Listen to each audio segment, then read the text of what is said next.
Okay बच्चों, तो अब यहाँ से हम लोग क्लास स्टार्ट कर चुके हैं। तो सबसे पहले बच्चों आप लोग को यहाँ पर ये ध्यान देना होगा, जो अभी हम लोग करने जा रहे हैं वो बेसिकली है मिसलेनियस एक्सरसाइज है इंटीग्रेशन की। उसी को हम लोग यहाँ से कंटिन्यू करेंगे। तो मिसलेनियस एक्सरसाइज जो है इंटीग्रेशन की, वही हम लोग को देखनी है और इसमें कौन से क्वेश्चंस हैं जो हम लोग के काम के हैं। जैसे बच्चों यहाँ पर एग्जाम्पल नंबर 38 है। जरा सभी बच्चे ध्यान से देखें, जो एग्जाम्पल नंबर 38 है वो आप लोग के लिए काफी ज्यादा इंपॉर्टेंट है, क्योंकि इस टाइप के क्वेश्चन बनते हैं एग्जाम में। अब इस टाइप के क्वेश्चन में करना कुछ नहीं होता है बच्चों। जैसे आपके पास ये लिखा हुआ है x की पावर 4 माइनस एक्स की होल पावर 1/4। तो सारा खेल बस इसी बात पे टिका होता है कि आप इसको सिंप्लीफाई किस तरह से करते हैं। तो बच्चों उसको सिंप्लीफाई करने के लिए एक ट्रिक होती है। जैसे होल पावर 1/4 है तो आप x की पावर 4 कॉमन ले लो, ठीक है ना। अगर होल पावर 1/4 है तो आप क्या करोगे, इसमें x की पावर 4 को आप कॉमन ले लो। तो जैसे ही आप x की पावर 4 को कॉमन लोगे तो ये बन जाएगा 1 माइनस एक्स अपॉन एक्स की पावर 4। ये स्टेप सब बच्चों को क्लियर होना चाहिए कि इस स्टेप में किसी को प्रॉब्लम ना हो, क्योंकि इसी स्टेप्स में ज्यादातर बच्चों को प्रॉब्लम होती है कि इस स्टेप ये स्टेप अचानक एनसीईआरटी में किस तरह से लिखा है। तो आपको ये स्टेप ध्यान देना होगा कि x की पावर 4 माइनस एक्स में मैंने x की पावर 4 कॉमन ले लिया और कॉमन लेते ही वो कुछ इस तरह से नजर आया। अब हम लोग क्या करेंगे, पावर मल्टीप्लाई कर देंगे तो ये हो जाएगा 4 इंटू 1/4 और ये हो जाएगा 1 माइनस 1 अपॉन एक्स क्यूब की होल पावर 1/4। तो यहां तक के सारे स्टेप्स आपको क्लियर होने चाहिए। यानी ओवरऑल ये बन क्या गया, ओवरऑल ये बन गया x into 1 minus 1 upon x three की होल पावर 1/4। ठीक है। तो बच्चों जिसका इंटीग्रेशन था तो उसमें जो न्यूमरेटर है उसमें मैंने न्यूमरेटर को सिंप्लीफाई कर दिया, वो कुछ उस फॉर्म में नजर आ रहा है जैसा भी आप देख रहे हो। और नीचे x की पावर 5 है। ध्यान से देखिए बच्चों, नीचे क्या है, x की पावर 5। तो बच्चों ये x की पावर 5 कैंसिल हो जाएगा। अब आपके पास ओवरऑल ये इंटीग्रेशन बचा। ठीक है, आराम से देखते रहिए, मेरे को कोई जल्दी नहीं है, मैं फिर से कह रहा हूं ये बचा। तो अब आप ध्यान से देखिए, इस तरह के इंटीग्रेशन को तो आप आराम से कर ही सकते हैं।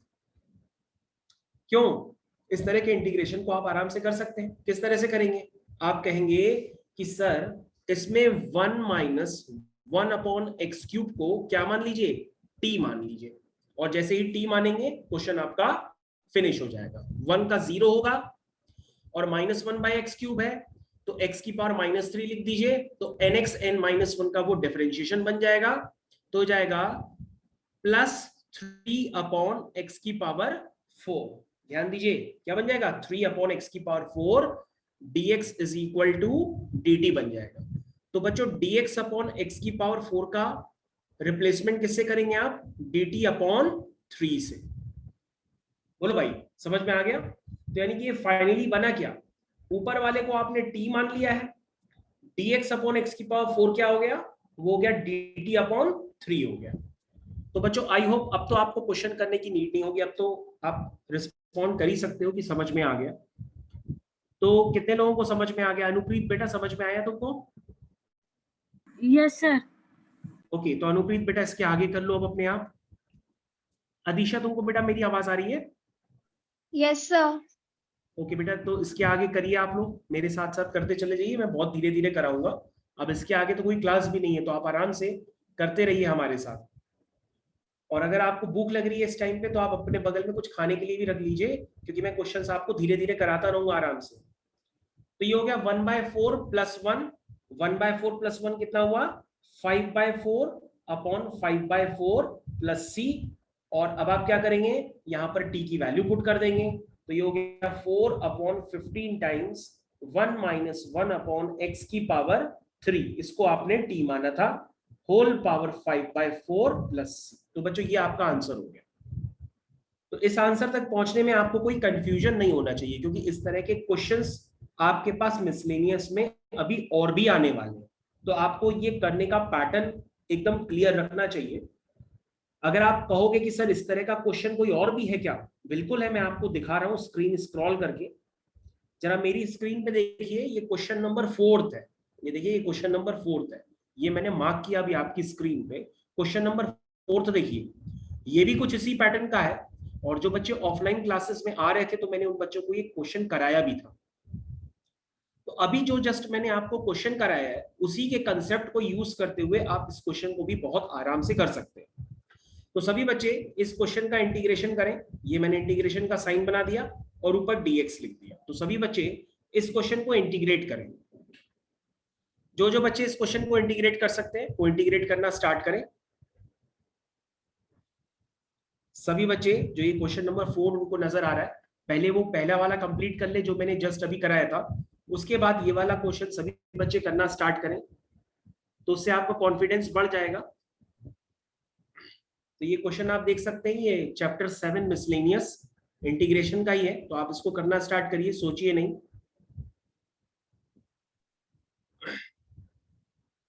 तो करना स्टार्ट करिए, बिल्कुल नहीं सोचिए, जल्दी जल्दी करिए। ओके, निकिता कर रही हो? सर नहीं हो पा रहा। कौन सा, 4th वाला क्वेश्चन?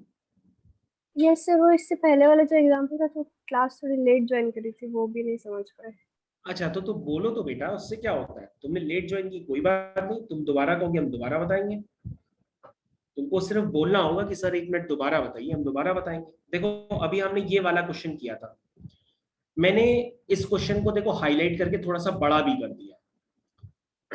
अब तो नजर आ रहा है पूरा क्वेश्चन, ये वाला क्वेश्चन हमने किया है अभी। Yes sir. तो बेटा मैंने कुछ नहीं किया, मैंने सिर्फ इतना किया कि मैंने बच्चों को ये बताया कि इस तरह के क्वेश्चंस कभी भी आते हैं तो जैसे होल पावर 1/4 है तो x की पावर 4 कॉमन ले लेते हैं। तो जैसे ही x की पावर 4 बेटा इसमें से कॉमन लेंगे तो आपके पास कुछ इस तरह के स्टेप्स बनेंगे। ये देखो मैंने स्टेप्स अभी आपकी स्क्रीन पे, एकदम स्क्रीन मैंने बड़ी कर रखी है, उससे हाईलाइट कर। हो गया सर। ठीक है, हो गया। ओके, अच्छी बात है, गुड शुभम। तो बेटा निकिता देखो उसमें बेटा मैंने x की पावर 4 कॉमन लिया, तो ब्रैकेट में क्या आया 1 माइनस x अपॉन x की पावर 4। ये आपको स्टेप्स क्लियर होने चाहिए किस तरह से मैं लिख रहा हूँ। उसके पावर यस सर, मैंने समझ गई ये पावर दोनों में मल्टीप्लाई कर दी, तो ये क्वेश्चन इस तरह से कन्वर्ट हो गया। उसके बाद मैंने 1 माइनस 1 अपॉन x की पावर 3 को t मान लिया और ये क्वेश्चन फिनिश हो गया। तो ये मैंने स्टेप्स लिखे हैं, आप बिल्कुल भी जल्दी मत करिए, जब तक आपसे क्वेश्चन ना हो। एक बच्चा भी जिसका भी क्वेश्चन ना हो वो मेरे को तुरंत बताए, क्योंकि ये कोई हंसी मजाक नहीं चल रहा है, ये आपके बोर्ड्स की प्रिपरेशन चल रही है, तो ये तो आपको क्वेश्चंस करने ही पड़ेंगे एग्जाम में। तो अभी भी कोई देख ले जिसको ना समझ में आया हो तो मैं आराम से उसको दोबारा भी बताने के लिए तैयार हूं। ठीक है निकिता? Yes sir. ओके, तो मैंने एक ऐसा ही जस्ट अब सेम क्वेश्चन आपको दिखाया था, तो उस सेम क्वेश्चन को भी आप देख सकते हैं। मैं सेम क्वेश्चन आपको दोबारा दिखा रहा हूँ। तो सेम क्वेश्चन ये देखिए मैंने अभी आपको जस्ट दिया क्वेश्चन नंबर 4 करने के लिए। तो सभी बच्चे क्वेश्चन नंबर 4 करें, और शायद कुछ बच्चों का हो भी गया है। हो गया सर। ओके, हो गया तो अच्छी बात है। शुभ का भी हो गया, शुभ मल्होत्रा, ठीक है। इसमें 2 बच्चे नहीं आते हैं इसमें, वो 2 बच्चे कहाँ पर हैं? एक आता था सिद्धांत मल्होत्रा, वो भी नहीं दिखाई दे रहा है। सिद्धांत हो बेटा क्लास में? सिद्धांत मल्होत्रा नहीं है।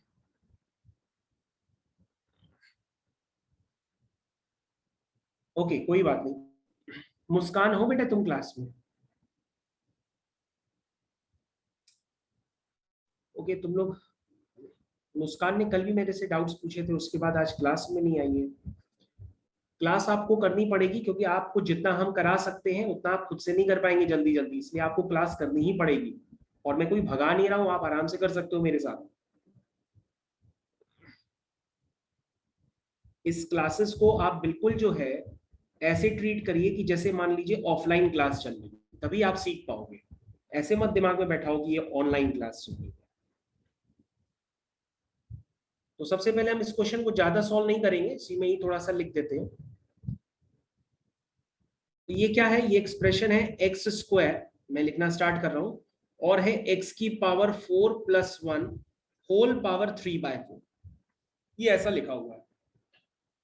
तो सबसे पहले क्या करेंगे आप इसमें करेंगे कि सर x की पावर 4 को कॉमन ले लेंगे। जब आप x की पावर 4 को कॉमन लेंगे तो अंदर बचेगा 1 प्लस, ओके हरमान्या गुड बेटा, 1 अपॉन x की पावर 4 3/4। सभी बच्चे इस स्टेप्स को देख लीजिए कि x की पावर 4 मैंने कॉमन लिया तो ये कुछ इस तरह से हो गया। अब ये हो गया एक्स स्क्वायर, और एक्स की पावर 4 इंटू 3/4 करेंगे तो एक्स की पावर 3 हो जाएगा, और ये हो जाएगा 1 + 1 अपॉन एक्स की पावर 4 3/4। ठीक है, ये हो गया बच्चों एक्स की पावर 5 + 1 अपॉन 1 प्लस, इस तरह से आपको नजर आएगा। ठीक है, तो बच्चों आपको जिसका इंटीग्रेशन है वो इंटीग्रेशन का कंसेप्ट क्लियर कर लीजिए। आपको इंटीग्रेशन करना था dx upon x square times x की पावर 4 + 1 होल पावर 3/4। तो आप इस स्टेप को किससे रिप्लेस कर सकते हैं? आप रिप्लेस कर सकते हैं एक्स की पावर 5 + 1 अपॉन 1 + एक्स की पावर 4 3/4, इससे रिप्लेस कर सकते हैं। तो ये बच्चों क्वेश्चन ओरिजिनली में इस तरह से रिप्लेस हो गया। अब आपको कुछ नहीं करना है, अब आप छोटा सा काम करेंगे, 1 अपॉन 1 + एक्स की पावर 4 को t मान लेंगे और क्वेश्चन आपका फिनिश हो जाएगा। ठीक है, तो सब बच्चों से हो सकता है कि मेरे को अभी भी बताने की जरूरत है? आदित्य से, अधीशा से, चिन्मय से, ध्रुव से, हो जाएगा सबसे? यस सर, हो गया। तो उसको आप 1 + 1 अपॉन एक्स की पावर 4 को t मान लीजिए, आपका क्वेश्चन तुरंत हो जाएगा। ठीक है, तो मैं अब आगे कंटिन्यू कर रहा हूं बच्चों। ये क्वेश्चन नंबर 18 है, ये क्वेश्चन नंबर 18। सभी बच्चे क्वेश्चन नंबर 18 को ट्राई करें। ये मैंने क्वेश्चन बड़ा कर दिया। This is question number 18। Question number 18 ये एग्जाम में भी क्या, जेईई मेंस में भी आ चुका है, लेकिन ज्यादातर बच्चे जो पहले से नहीं करके गए हैं तो वो नहीं कर पाए। तो इस क्वेश्चन को आपको करना पड़ेगा, टाइम ले लीजिए, भले करने की कोशिश करिए क्या है इस क्वेश्चन में। तो क्वेश्चन को मैं क्रॉप कर लेता हूं उतनी देर में, ये मैंने क्रॉप कर लिया है।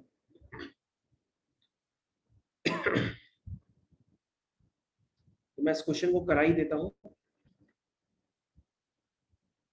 ये क्वेश्चन है बच्चों, हम लोग ये क्वेश्चन करने जा रहे हैं। ये देखिए, ये वाला क्वेश्चन।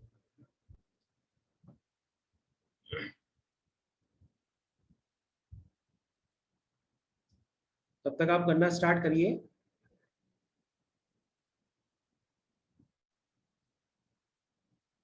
तो question is integration dx whole divided by sin cube x sin x plus alpha. इस क्वेश्चन को करना है। कैसे करेंगे बच्चों? किसी के पास कोई ट्रिक, किसी बच्चे ने कुछ सोचा कैसे होगा क्वेश्चन ये? सर पहले वो sin x + अल्फा को खोल देंगे, यस Yes, बेटा, sir. sin x plus alpha को खोल देंगे, फिर बेटा उसके बाद मल्टीप्लाई कर देंगे, और क्या कहते हैं sin to the power 4x common निकाल सकते हैं। ओके गुड, करिए कॉपी में पूरा कंप्लीट कर लीजिए, काफी तेजी से करिए कंप्लीट। अगर आपको क्वेश्चन आता है तो एकदम फर्राटा मारते हुए क्वेश्चन कंप्लीट कर दीजिए और आंसर पीछे से अपना मैच करिए। ठीक है, तो वृंदा तुमने भी आज क्लास अटेंड की है। वृंदा बेटा आवाज आ रही है तुमको? वृंदा,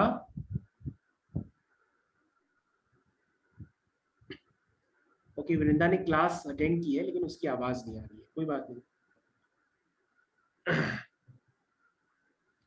तो बच्चों हम लोग इस क्वेश्चन को करते हैं। ठीक है, तो अभी एक बच्चे ने जैसा बताया बिल्कुल वैसे ही करते हैं। वो कहने की कोशिश कर रहा है कि सर ये sin क्यूब x है और sin x प्लस अल्फा को आप खोल दीजिए, तो ये क्या हो जाएगा सर? ये हो जाएगा sin x cos alpha plus cos x sin alpha. सभी बच्चे इधर ध्यान दें, sin x cos alpha plus cos x sin alpha. उसके बाद इस बच्चे ने बताया कि इसमें से sin x कॉमन ले लीजिए, तो ये sin की पावर 4x हो जाएगा। ये मैंने sin x कॉमन ले लिया, तो अगर मैंने sin x कॉमन लिया है तो यहाँ पे तो sin x था नहीं, तो मैंने sin x से डिवाइड कर दिया। सभी बच्चों को ये स्टेप्स क्लियर होने चाहिए। अब ये sin की पावर 4x लिखा हुआ है, ये हो गया cos alpha plus sin alpha into cot x, ये बचा। तो बच्चों यहां तक सारे स्टेप्स आपको क्लियर होने चाहिए, और ये सारी चीज एक अंडर रूट में है, तो मैं इसको अंडर रूट में फिर से लिख देता हूं। sin 4x, this is cos alpha plus sin alpha cot x। ये क्वेश्चन है बच्चों। तो बच्चों ये sin की पावर 4x जो है ये बाहर आकर के क्या हो जाएगा, sin square x। sin square x बाहर आकर के 1 अपॉन sin स्क्वायर x है, तो हम उसको cosec स्क्वायर x लिख सकते हैं। 1/sin² x को हम क्या लिख सकते हैं, cosec² x लिख सकते हैं, और ये हो जाएगा cos alpha plus sin alpha into cot x। ये कुछ इस तरह से नजर आएगा आपको। अब आपको करना कुछ नहीं है, आप cos alpha plus sin alpha into cot x इसको आप t मान लीजिए, इसको आप t मान लीजिए, और क्वेश्चन आपका फिनिश हो जाएगा। इधर देखो बच्चों ध्यान से, अल्फा एक कांस्टेंट है तो cos अल्फा का डिफरेंशिएशन 0 होगा, sin अल्फा कांस्टेंट है तो बाहर आ जाएगा, और d by d x of cot x होता है माइनस cosec² x, तो ये हो जाएगा माइनस cosec² x, और t का हो जाएगा dt बाय dx। तो बच्चों यहां से cosec² x dx की वैल्यू आप निकालेंगे तो वो आएगी minus dt upon sin alpha.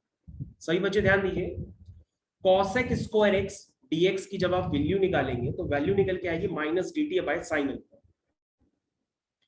तो ये हो जाएगा 1/sin अल्फा, मैंने बाहर कर दिया, ये माइनस dt अपॉन, और स्क्वायर रूट के अंदर जो भी है इसको आपने t माना हुआ है। तो बच्चों क्वेश्चन आपका फिनिश हो चुका है, अब आप इसको कर सकते हैं, इसमें अब आपको कोई भी प्रॉब्लम नहीं होगी। दिस इज -1/sin अल्फा, आप cosec अल्फा भी लिख सकते हैं, और t की power -half plus 1 upon -half plus 1 plus c, तो this is -2 cosec alpha t की पावर हाफ, t की पावर हाफ, t हाफ क्या है, this is cos alpha plus sin alpha cot x की whole power half plus c। तो सभी बच्चे ध्यान दें। निखिल बेटा आए हो तुम क्लास में आज? हाँ सर। अच्छा ठीक है बेटा, गुड। तो बेटा ये वाला क्वेश्चन कर लिया, देख लो, चेक कर लो। कर रहे हैं सर, कर रहे हैं। ओके ओके ओके, मैं एकदम धीरे धीरे करा रहा हूं, तो आप जरूर हमारे साथ करिएगा, जरूर धोखा मत दीजिएगा हमको, सबको करना है मेरे साथ में, आपके साथ ही कर रहा हूं, मैंने कोई बहुत तेज स्पीड नहीं बनाई हुई है, आप धीरे धीरे करो हमारे साथ ही।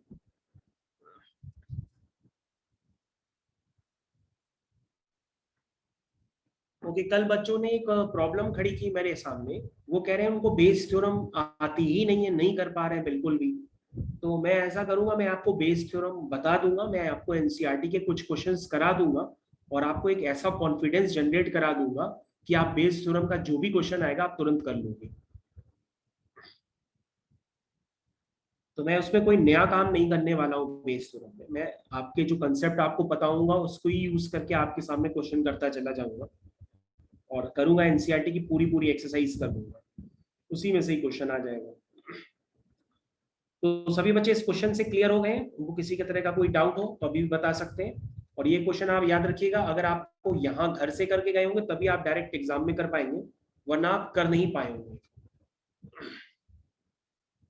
ओके बच्चों, तो हम लोग नेक्स्ट क्वेश्चन की तरफ चलते हैं। नेक्स्ट क्वेश्चन आपकी स्क्रीन पे एक इंपॉर्टेंट एग्जाम्पल है, वो एग्जाम्पल 44 है। सभी बच्चे ध्यान देंगे। बच्चों ध्यान दो, एग्जाम्पल 44 करना है, ये एग्जाम्पल 44। एग्जाम्पल 44 क्या है, मेरी तरफ देखो ध्यान से। एग्जाम्पल 44 में क्या होता है, अगर आप एग्जाम्पल 44 ध्यान से देखेंगे तो अगर ऊपर x ना होता, अगर उसमें x ऊपर ना होता तो कृषांगी कहती कि सर ये तो एक टाइप है dx upon a square cos square x plus b square sin square x। इसको करने का तो सर बहुत आसान काम होता है। कैसे करते हैं सर इसको, ऊपर नीचे cos स्क्वायर x से डिवाइड कर लेते हैं और क्वेश्चन हो जाता है, tan x को t मान लेते हैं, sec square x dx dt हो जाता है। यही तो कहते हो ना। लेकिन ये टाइप होता तो ना, ये वो टाइप थोड़ी नहीं है, ऊपर x है, ये वाला जो ऊपर x है ना, पहले वो आपको रिमूव करना पड़ेगा। जब तक आप ऊपर वाला x रिमूव नहीं करेंगे तब तक ये क्वेश्चन हो नहीं पाएगा इंडेफिनिट की तरीके। तो इस क्वेश्चन में क्या है कि बच्चों को समझ में तो आ जाता है कि ऊपर x तो हम रिमूव कर लेंगे पाई माइनस एक्स वाली प्रॉपर्टी को यूज करके, a माइनस एक्स वाली प्रॉपर्टी को यूज करके, वो ऐसे देख भी लेते हैं कि हाँ हो जाएगा। लेकिन इसमें एक खतरनाक काम क्रिएट हो जाता है। देखो इसमें एक खतरनाक काम क्रिएट होगा, जब आप करोगे तो आपको पता पड़ेगा। जरा 3-4 स्टेप्स लिखो, आपको पता पड़ जाएगा कि इसमें खेल क्या हुआ है। इसमें एक जगह खेल हो जाएगा आपके साथ। करो मेरे साथ, करो 3-4 स्टेप्स लिखो, तो उसको प्रॉपर्टी लगाओ, आई मानो। यस सर कर रहे हैं। हाँ करो करो।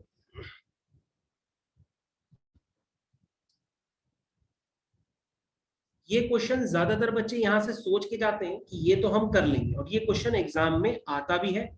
और आप अपने अगर देखना चाहें तो जिनके पास नई आरडी शर्मा है वो अपनी नई आरडी शर्मा खोलेंगे तो उनको दिख जाएगा ये क्वेश्चन एग्जाम में काफी बार आ चुका है।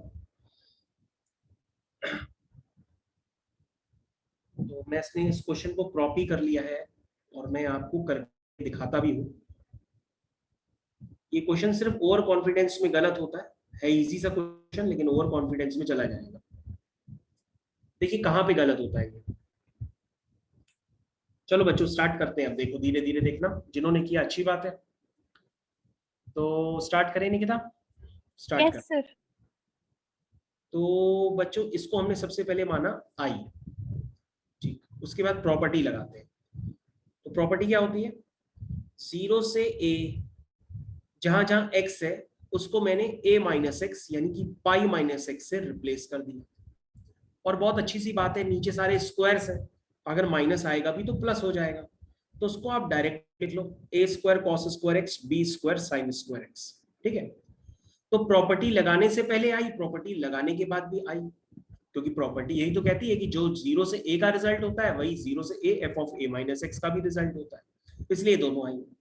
अब आप क्या करोगे, आप इसको क्या करोगे, ऐड करोगे, लिखोगे एडिंग अबाउट 2। इन दोनों को आप आपस में जब ऐड करोगे तो ये आ जाएगा 2i इज इक्वल टू 0 से पाई। तो डिनोमिनेटर बच्चों सेम है, जब डिनोमिनेटर सेम है तो ऊपर आ जाएगा x plus pi minus x, सीधा सीधा। तो पाई बचेगा, x तो आपका चला गया। अब आप कहोगे कि सर क्वेश्चन मेरे अकॉर्डिंग कन्वर्ट हो गया, और सर मेरे को जब इंटीग्रेशन पढ़ाया गया था तो ये टाइप था, हम उस टाइप को यूज करेंगे और क्वेश्चन कर लेंगे। और ये क्वेश्चन धोखे में गलत हो जाता है। तो आप कैसे टाइप यूज करोगे, हाँ तो आप कैसे टाइप यूज करोगे, आप कहोगे सर ऊपर नीचे कॉस स्क्वायर एक्स से डिवाइड करते हैं। तो हमने कहा डिवाइड करो तो एक बार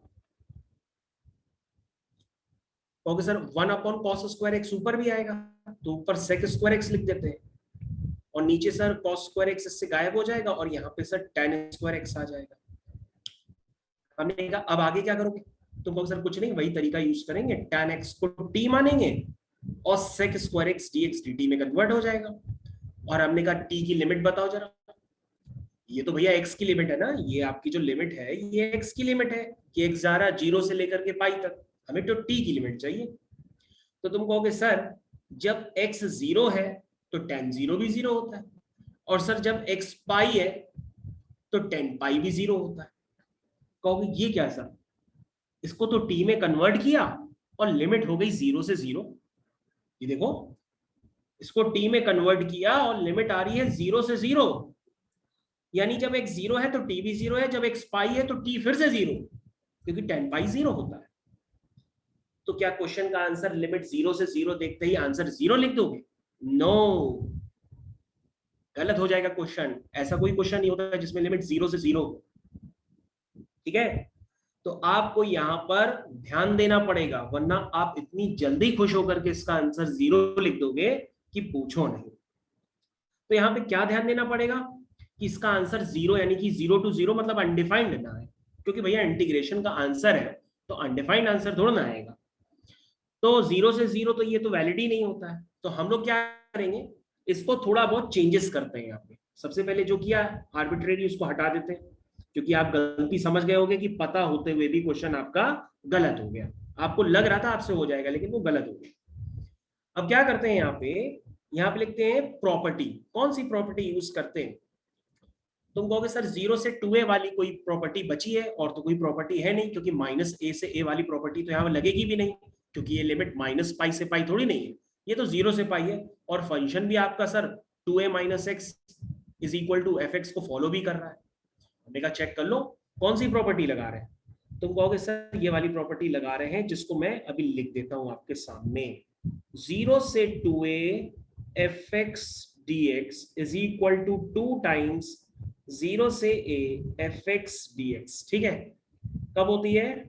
when f of 2a minus x is equal to fx। सभी बच्चे ध्यान दें, यहाँ पर ये प्रॉपर्टी मैं यहाँ यूज करूंगा तभी इसका डिफाइंड आंसर निकल के आएगा, ठीक है। अब कहोगे सर कि आपका जो फंक्शन है, यहाँ फंक्शन fx की जगह क्या दिखाई दे रहा है बच्चों, जरा ध्यान दो, sec square x upon a square plus b square tan square x. अब बच्चों अगर ये माइनस आता भी है तो स्क्वायर की वजह से क्या हो जाएगा, सब प्लस हो जाएगा, इसलिए f of pi minus x f x ही आएगा। इसका मतलब ये प्रॉपर्टी लग सकती है। लेकिन कहोगे सर प्रॉपर्टी लगाए कैसे, क्योंकि ऊपर 2 तो नजर ही नहीं आ रहा है, तो हमने कहा 2 को नजर डलवा दो, 2 से मल्टीप्लाई और डिवाइड कर दो, बिल्कुल उसी तरह जैसे कल वाले क्वेश्चन में किया था। ठीक है, जैसे कल वाले क्वेश्चन में किया था, याद करो, 0 से pi by 2 Yes, sir. Yes, sir. Yes, sir. बिल्कुल। तो हमने ये प्रॉपर्टी यूज की और क्वेश्चन को किया, कैसे किया, मैंने 0 से 2a वाला 2 नीचे उतार दिया तो ये 2 पाई हो गया और लिमिट हो गई 0 से pi by 2 sec square x dx upon a square plus b square tan square x। तो बच्चों ये 2 से 2 कैंसिल हो जाएगा इधर, ये देखो मैंने ये वाला 2 कैंसिल कर देते हैं और अब आपका क्वेश्चन आपके मन मुताबिक चलेगा, जो आप करते हैं अब आप कर सकते हैं। ये क्वेश्चन एक नॉर्मल अब इनडेफिनेट का क्वेश्चन बनके तैयार हो गया, इसको इनडेफिनेट की तरीके सॉल्व करिए और मजे लीजिए।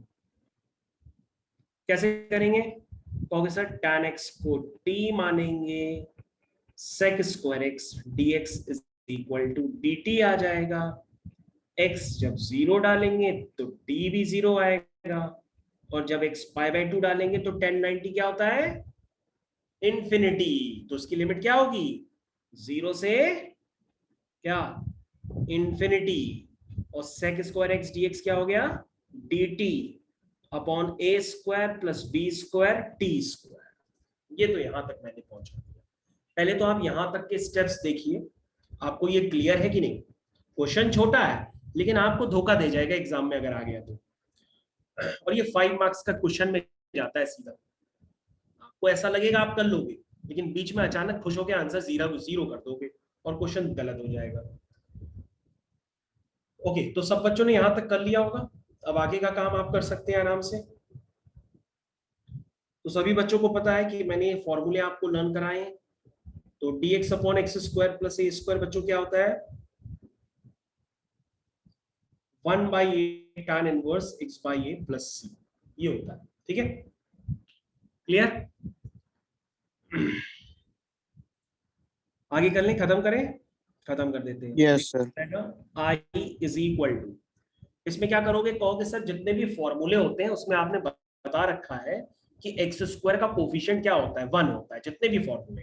तो यहाँ पे टी स्क्वायर का कोफिशिएंट 1 बनाओ, कैसे बनाओगे, बी स्क्वायर कॉमन। यस बेटा, बी स्क्वायर कॉमन लेंगे, यस, इसमें बी स्क्वायर कॉमन लेंगे तो ये बन जाएगा d t upon t square plus a by b का होल स्क्वायर, कुछ इस तरीके से नजर आएगा। ठीक है, अब धीरे धीरे आप काम कर लीजिए। ये बन गया पाई अपॉन बी स्क्वायर और ये हो गया 1 बाई ए की जगह a by b tan inverse x upon a, तो x की जगह है t, a x upon a यानी कि t अपॉन a बाई b यानी a बाई b। ये देखो बच्चों मैंने लगा दिया, आप आराम से आप भी लगा सकते हो, कोई स्टेप ना समझ में आए तो दोबारा पूछो। मैंने फिर से कहा मेरे को भागना नहीं है, ये क्वेश्चन हर जगह एग्जाम में आया हुआ है, मैं बहुत धीरे धीरे करा रहा हूं तो आप भी कर सकते हो। खूब सारा पढ़ने से कुछ नहीं होता है, आप कम पढ़ो लेकिन सही पढ़ो। ओके, 0 से इंफिनिटी, ये लिमिट अप्लाई कर दी, तो बच्चों ये क्या हो गया, ये हो गया पाई अपॉन ए बी, एक बी से बी कैंसिल हो गया, ये हो गया अपर लिमिट, तो tan inverse infinity minus lower limit, T में लोअर लिमिट डालेगी तो 0 हो जाएगा, और tan इनवर्स इंफिनिटी बच्चों क्या होता है, पाई बाय 2 होता है। क्या होता है, पाई बाय 2 होता है, तो उसका आंसर क्या आ गया, पाई स्क्वायर अपॉन 2ab। और जो ठीक ठाक बच्चे हैं उनको इस क्वेश्चन का आंसर पहले से ही लर्न है, तो आप भी लर्न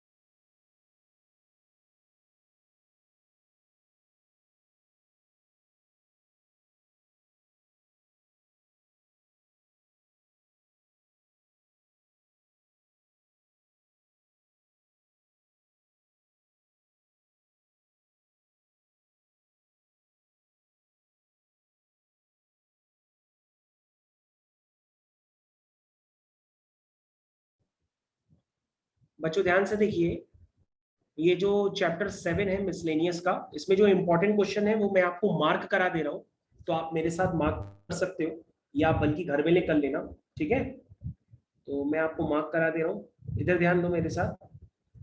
तो सभी बच्चे इधर ध्यान दें, एक मिनट। मैंने ऑलरेडी ये क्वेश्चन ऑफलाइन क्लासेस में कराए हुए हैं, लेकिन तब आप क्वेश्चन नंबर 25 स्क्रीन पे देखो, 25, 26, 27, 28, 29, 30।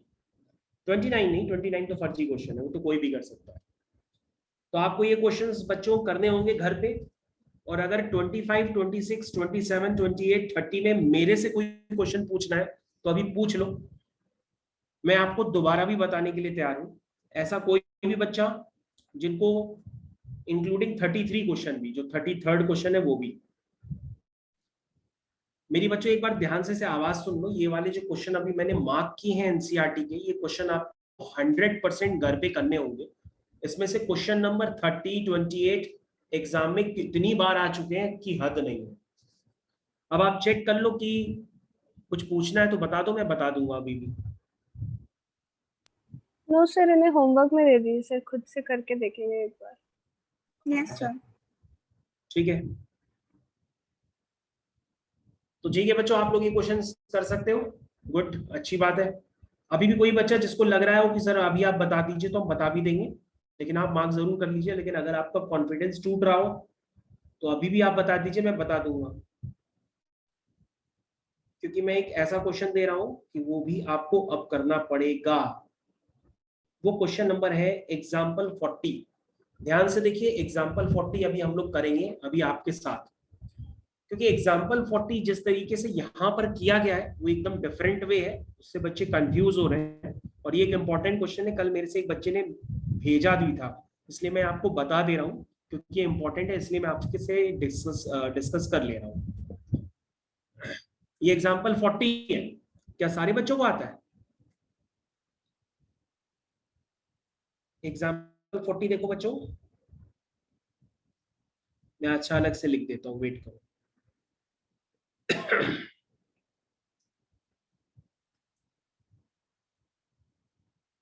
ये बच्चों क्वेश्चन अभी हम लोग करेंगे, ये आपकी स्क्रीन पे मैंने सजा दिया है, देखो।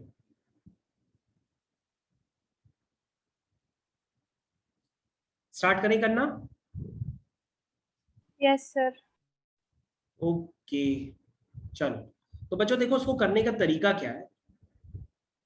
सबसे पहले तो ये याद रखो कि सभी बच्चों को ये प्रॉपर्टी अब आज की डेट में पता होनी चाहिए कि e की पावर x के अंदर fx हो और f डैश x हो, तो इसका रिजल्ट जो होता है वो e की power x fx plus c होता है। ये रिजल्ट आपको पता भी होगा, और नहीं पता है तो भैया अब इसको याद कर लो। और अगर इसकी प्रूविंग चाहते हो तो प्रूविंग काफी आसान होती है।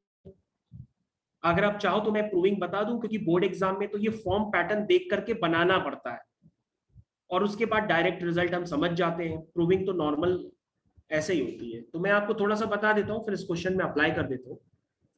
इधर ध्यान दो एक मिनट।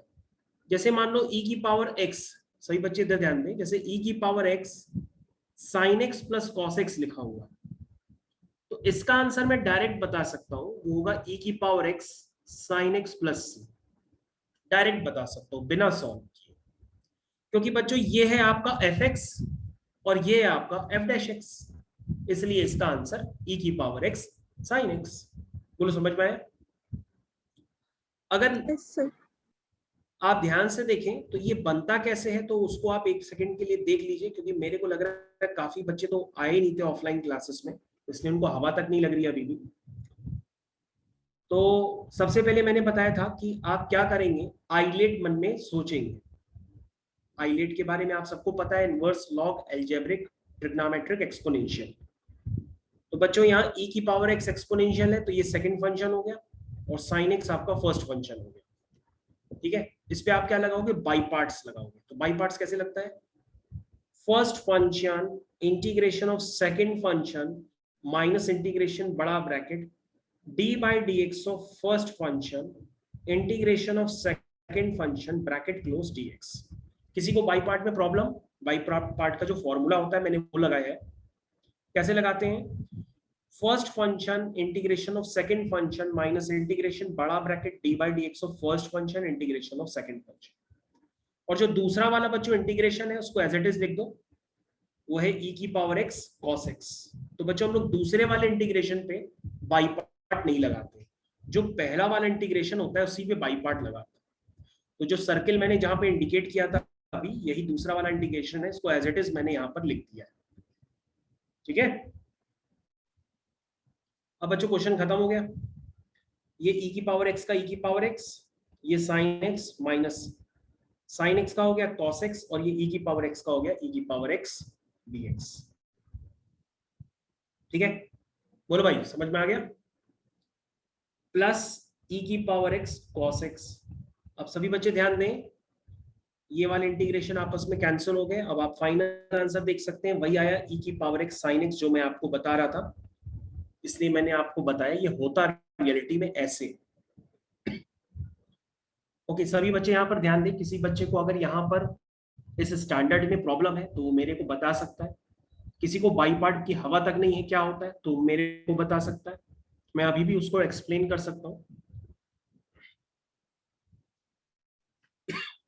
ओके, अतीशा आपको क्लियर है बेटा? Yes sir. 100% ना?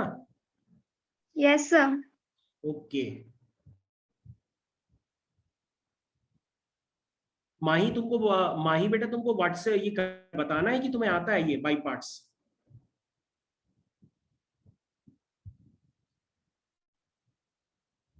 माही बताएं बाई पार्ट्स क्या आता है तुमको बेटा? वृंदा बताना है बाई पार्ट्स बेटा क्या आता है?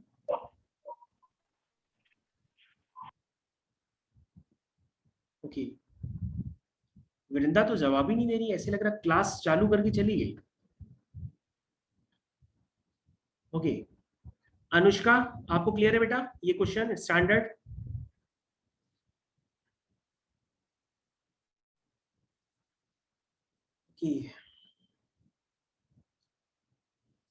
अच्छा, तुम ये मैसेज कर रहे हो, मैसेज पे कहाँ पढ़ेंगे बेटा? चलो ओके ठीक है।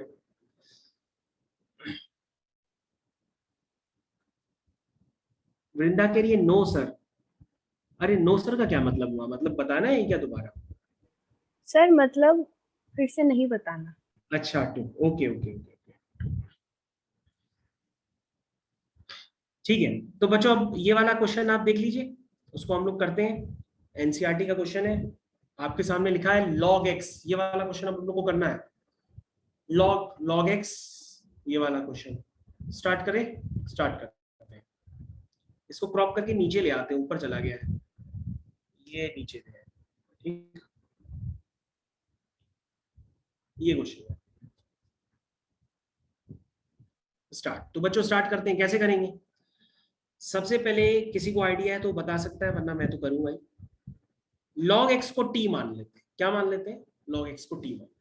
और मैंने आपको बता रखा हुआ है कि इंटीग्रेशन और डिफरेंशिएशन में जहां जहां ये log होता है वो एक ln की तरह ट्रीट होता है। ठीक है, तो अगर आप log x को t लिख रहे हैं तो x को क्या लिख सकते हैं? e की पावर t भी लिख सकते हैं। बोलो भाई, लॉगरिथमिक फॉर्म से एक्सपोनेंशियल फॉर्म में लिखना आता है कि नहीं आता है? अगर log x बेस e बराबर t है तो x क्या होगा? e की पावर t होगा। कोई दिक्कत निकिता? नो सर आता है। ओके, तो बस क्वेश्चन खत्म। इसको डिफरेंशिएट कर दो, x का 1 हो गया, e की पावर t का e की power t into dt by dx, यानी dx आपका हो गया e की power t dt। Integration log x क्या है? t प्लस log x क्या है? t, तो t स्क्वायर। ठीक है, पूरा क्वेश्चन मैं t में कन्वर्ट कर रहा हूं। dx की वैल्यू क्या है? dx की वैल्यू है e की पावर t dt। तो dx की वैल्यू है बच्चों e की पावर t dt। ठीक है, अब आप कहोगे सर ये फॉर्म बन रहा है, कैसे बन रहा है? क्योंकि बाहर सर e की पावर t है।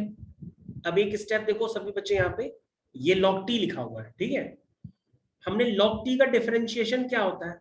1/t। log t का डिफरेंशिएशन क्या होता है? 1/t। तो मैंने यहाँ पे 1/t को ऐड और सब्ट्रैक्ट कर दिया।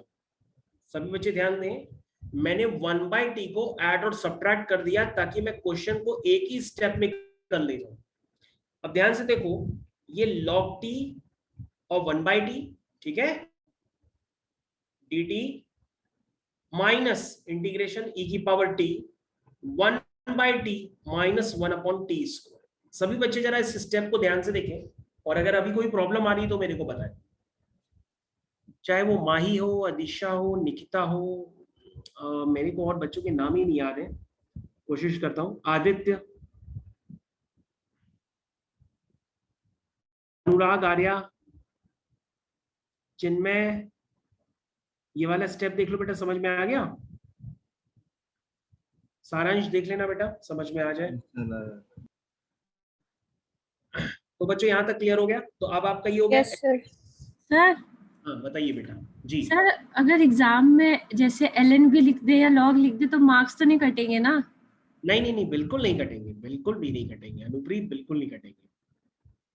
Okay sir. ओके,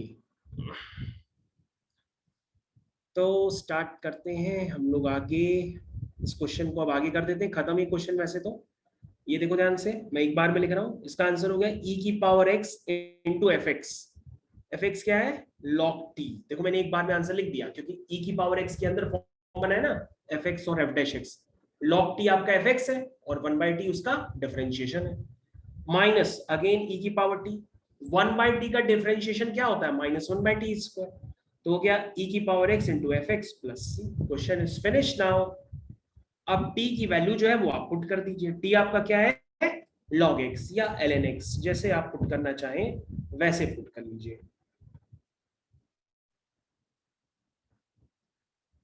बच्चों ध्यान से देख लो, कोई समस्या हो तो बताओ भाई, मैं दोबारा बता दूंगा, लेकिन कोशिश करो कि आपको आ जाए।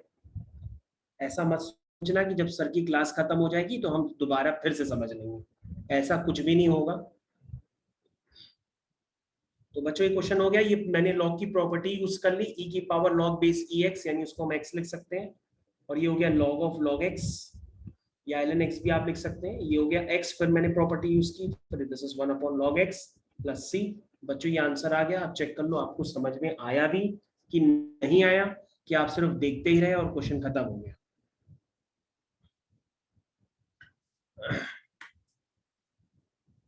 बेटा मैं क्वेश्चन कोई भी लेफ्ट राइट नहीं करा रहा हूं, मैं सिर्फ आपको एनसीईआरटी करा रहा हूं। आपको बोर्ड्स की एग्जाम की प्रिपरेशन तो करनी है, इसलिए एनसीईआरटी मेरे साथ जरूर लगाओ। इवन एनसीईआरटी के क्वेश्चंस तो अब आप देख ही रहे हो, हर जगह वैसे ही आ जाते हैं आपको एग्जाम में।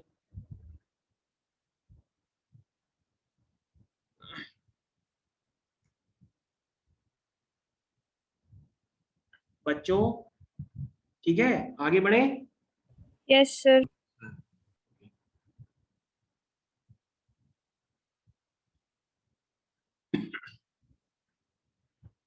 तो ठीक है, सभी बच्चों को एक क्वेश्चन समझ में आ गया, अच्छी बात है।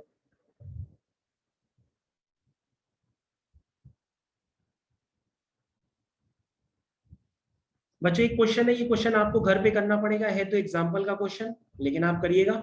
वो क्वेश्चन है एग्जाम्पल 43, मैंने अभी आपके सामने मार्क किया है, दिस इज एग्जाम्पल 43। आप घर पे करिएगा, ना समझ में आए तो मेरे से अभी भी पूछ लीजिए, मैं अभी बता दूंगा। एग्जाम्पल 43 सभी बच्चों को करना है घर पे, लेकिन अभी भी आपको मॉडुलस को देख के डर लगता है, मन में डर है, तो अभी भी बता दीजिए, मैं कर दूंगा।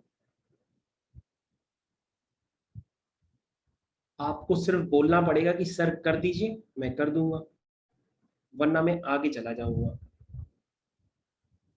ठीक है, तो क्वेश्चन ये है एग्जाम्पल 43, इंटीग्रेशन -1 से 3/2, मॉड के अंदर लिखा है x sin पाई x dx। ठीक है, ये क्वेश्चन आप लोगों को करना पड़ेगा।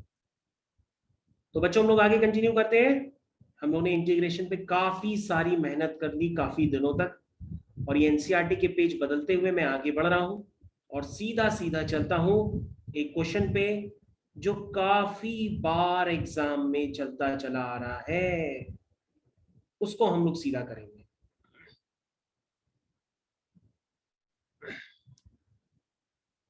ठीक, तो सबसे पहले बच्चों इधर देख लो, ये एग्जांपल नंबर 9 है, एरिया ऑफ बाउंडेड रीजन। ध्यान से देखो बच्चों, example number 9, area of bounded reason.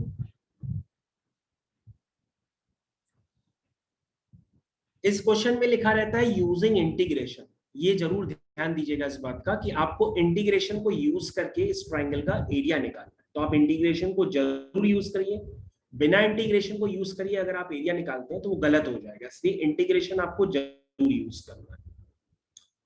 तो ऐसे कितने बच्चे हैं जिनको इस तरह के क्वेश्चन अभी भी नहीं करने आते हैं, तो मेरे को बता दें, मैं कर दूं। क्वेश्चन है using integration find the area of the triangle जिसके वर्टिसेस आपके पास सर मुझे इन क्वेश्चन में प्रॉब्लम होती है। प्रॉब्लम है, ओके मैं कर दूंगा बिल्कुल। ये देखिए, ये क्वेश्चन मैंने मार्क कर दिया, ये मैंने क्रॉप किया और उठा करके पेज बना देते हैं। अभी ये क्वेश्चन आपके लिए मैंने रेडी कर दिया, दिस इज द क्वेश्चन। तो बच्चों क्वेश्चन आपके सामने, ये क्वेश्चन देखो बच्चों, यहाँ पर क्या है, सबसे पहले लिखा है using integration find the area of reason bounded by वगैरह वगैरह, ये लिखा हुआ है, ठीक है ना। निकालना तो आपको ट्राइंगल का एरिया है। अब करें कैसे, सबसे पहले देखो कोऑर्डिनेट एक्सिस बनाओ, और कोऑर्डिनेट एक्सिस बनाते समय ये ध्यान रखो कि फर्स्ट क्वाड्रेंट को ही हाईलाइट करो, क्योंकि सारे पॉइंट्स फर्स्ट क्वाड्रेंट के ही, ठीक है। तो फर्स्ट क्वाड्रेंट को ज्यादा हाईलाइट करो, 0 1 2 3 4 5 6 1 2 3 4 5। तो 1,0 कहां पर है, x में 1, y में 0, दिस इज द पॉइंट 1,0। 2,2 एक रफली डायग्राम बनाना पड़ता है बेटा, वो रफली डायग्राम आप बनाओ। 3,1 x में 3, y में 1, 3,1। ये है बच्चों एक छोटा सा डायग्राम बन के आया है, और कोई डेंजर डायग्राम नहीं बनाया। तो बच्चों ध्यान से देखो, आपके सामने ये ट्राइंगल बन करके तैयार हो गया। इस ट्राइंगल का आपको एरिया निकालना है, ठीक है। पॉइंट्स तो आपको पता ही है, पॉइंट्स आपको क्लियर कट नजर ही आ रहे हैं। तो पॉइंट्स अगर नजर आ रहे हैं तो आपको x की लिमिट्स लेने में प्रॉब्लम नहीं आएंगी। तो पॉइंट्स अगर आपको अभी भी कंफ्यूज कर रहे हैं तो आप लिख लीजिए, दिस इज 1,0, दिस इज 2,2 और दिस इज 3,1, ये ठीक। अब बच्चों जब भी हम इंटीग्रेशन से एरिया निकालते हैं तो हमें एरिया किसी भी चीज का निकालना हो, सबसे पहले हमें कर्व की डेफिनेशन पता होनी चाहिए। अब यहाँ पे कर्व की जगह क्या है, स्ट्रेट लाइन है, तो हमें स्ट्रेट लाइन की डेफिनेशन पता होनी चाहिए। डेफिनेशन का मतलब हमें तीनों लाइंस की इक्वेशंस पता होनी चाहिए, हमें तीनों लाइंस की इक्वेशन पता होनी चाहिए। और किसी भी लाइन की इक्वेशन अगर उस पर 2 पॉइंट्स पता है तो हम लाइन की इक्वेशन निकालने के लिए क्या फॉर्मूला यूज करते हैं, y minus y1 is equal to y2 minus y1 upon x2 minus x1 into bracket x minus x1, यही तो यूज करते हैं। तो बच्चों इसको यूज करके आपको क्या करना है, तीनों लाइंस की इक्वेशन निकालनी है। तो आप इक्वेशन निकाल सकते हो, उतना तो कर ही सकते हो ना। तो बेटा इस लाइन की इक्वेशन निकालो, इस लाइन की इक्वेशन निकालो और इस लाइन की इक्वेशन निकालो, और मेरे को आराम से बताओ।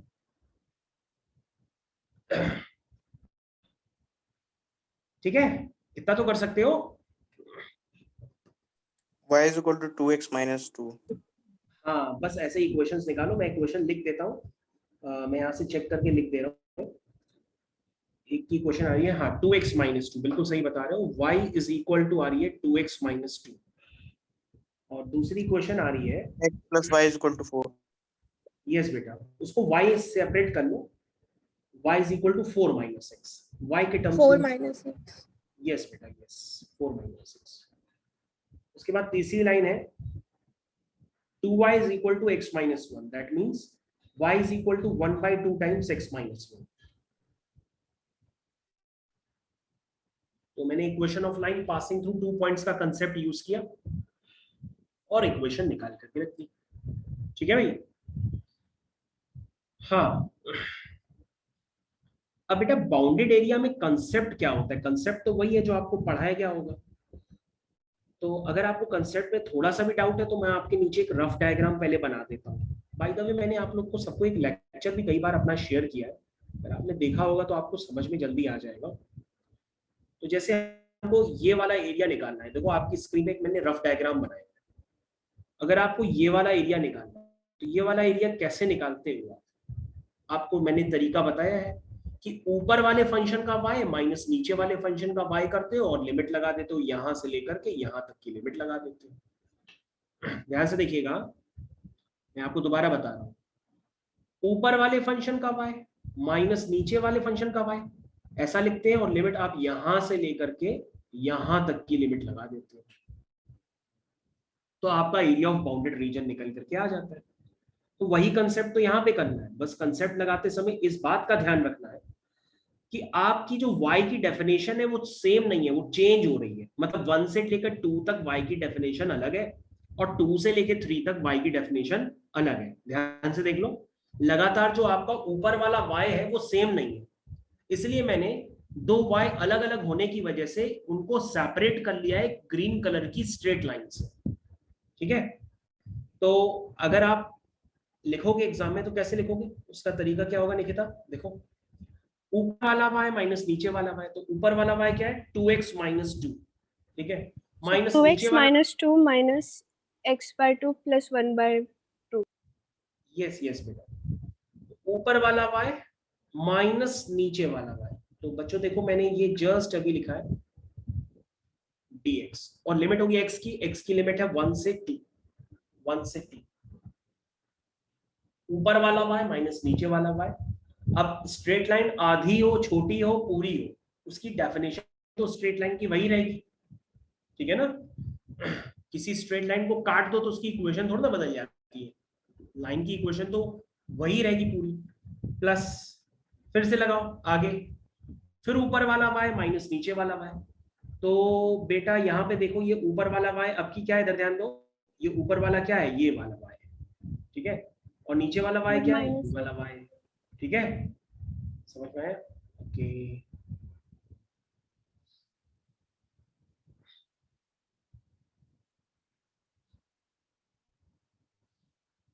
ठीक है, तो बच्चों लिख लेते हैं इसको। तो ऊपर वाला y माइनस नीचे वाला y, नीचे वाला y क्या है 1/2 x माइनस 2, ठीक है, इसमें लिमिट होगी 2 से लेकर 3।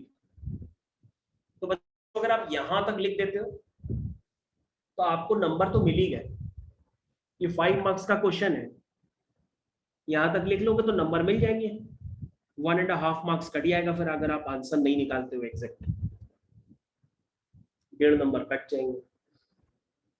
तो आप डायग्राम पहले प्रॉपर बनाओ, प्रॉपर डायग्राम बना करके हर बार यही कंसेप्ट लगता है, ऊपर वाला y माइनस नीचे वाला y, ऐसा आप करेंगे तो आपका आंसर निकल करके आ जाएगा। और लिमिट्स की तो प्रॉब्लम ही नहीं है, लिमिट हमेशा x की होती है, तो आपको x कोऑर्डिनेट देखना है। अब x कोऑर्डिनेट ऊपर से देखो चाहे नीचे से देखो, x कोऑर्डिनेट आपको तो सेम ही दिखाई देगा। अब बच्चों आपको से इसे इंटीग्रेट करना है, आंसर निकालना है। हाँ भाई, आंसर आगे निकाल लोगे, वो भी हम निकाल के दें? हो जाएगा सर। कर लेंगे sir. तो कर लेंगे। Okay, good. तो बच्चों एरिया ऑफ बाउंडेड रीजन आपको किसी भी हालत पे छोड़ना नहीं है, करके आइएगा, इसका वेटेज ज्यादा होता है काफी।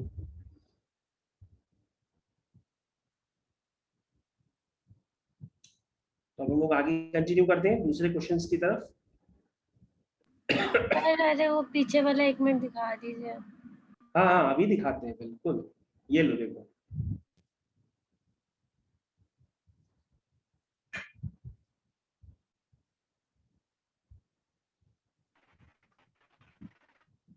तो भूख लगी है तो कुछ ना कुछ खाते रहना, ऐसे मत बैठे रहना वरना पढ़ाई में मन कम लगेगा।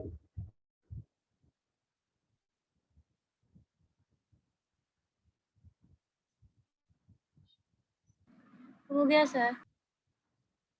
हो गया, ठीक, ओके ओके। तो शुभम हमसे कह रहा है कि सर एक बार ऑनटू और इनटू फंक्शन पढ़ा दीजिए। तो शुभम, हमने ऑनटू इनटू फंक्शन बहुत आराम से पढ़ाया था क्लास में बच्चों को, अब हम क्या बताएं, तुम अच्छा चलो मैं पढ़ा दूंगा, तुमने कहा है मैंने करा दिया, ऑनटू इनटू फंक्शन हम करा देंगे भाई। करा क्या दें, आओ अभी एनसीईआरटी की एक्सरसाइज ही करा देते हैं। चलो और बच्चों का भी चेक हो जाएगा। इंटीग्रेशन से तुम लोग उग गए होंगे, आ जाओ ऑन टू इनटू फंक्शन कर लेते हैं, देखते हैं और बच्चों को पढ़ाया था कितना बता पाते हैं। अब ऑन टू इनटू फंक्शन का वेटेज कितना है, वो वेटेज बहुत कम है, लेकिन हम लोग करते हैं उसको। 2 नंबर का क्वेश्चन आता है ऑन टू इनटू फंक्शन का, है ना। वेटेज उसका ऑन टू इनटू फंक्शन का जो वेटेज है वो सिर्फ जो है 2 मार्क्स का है।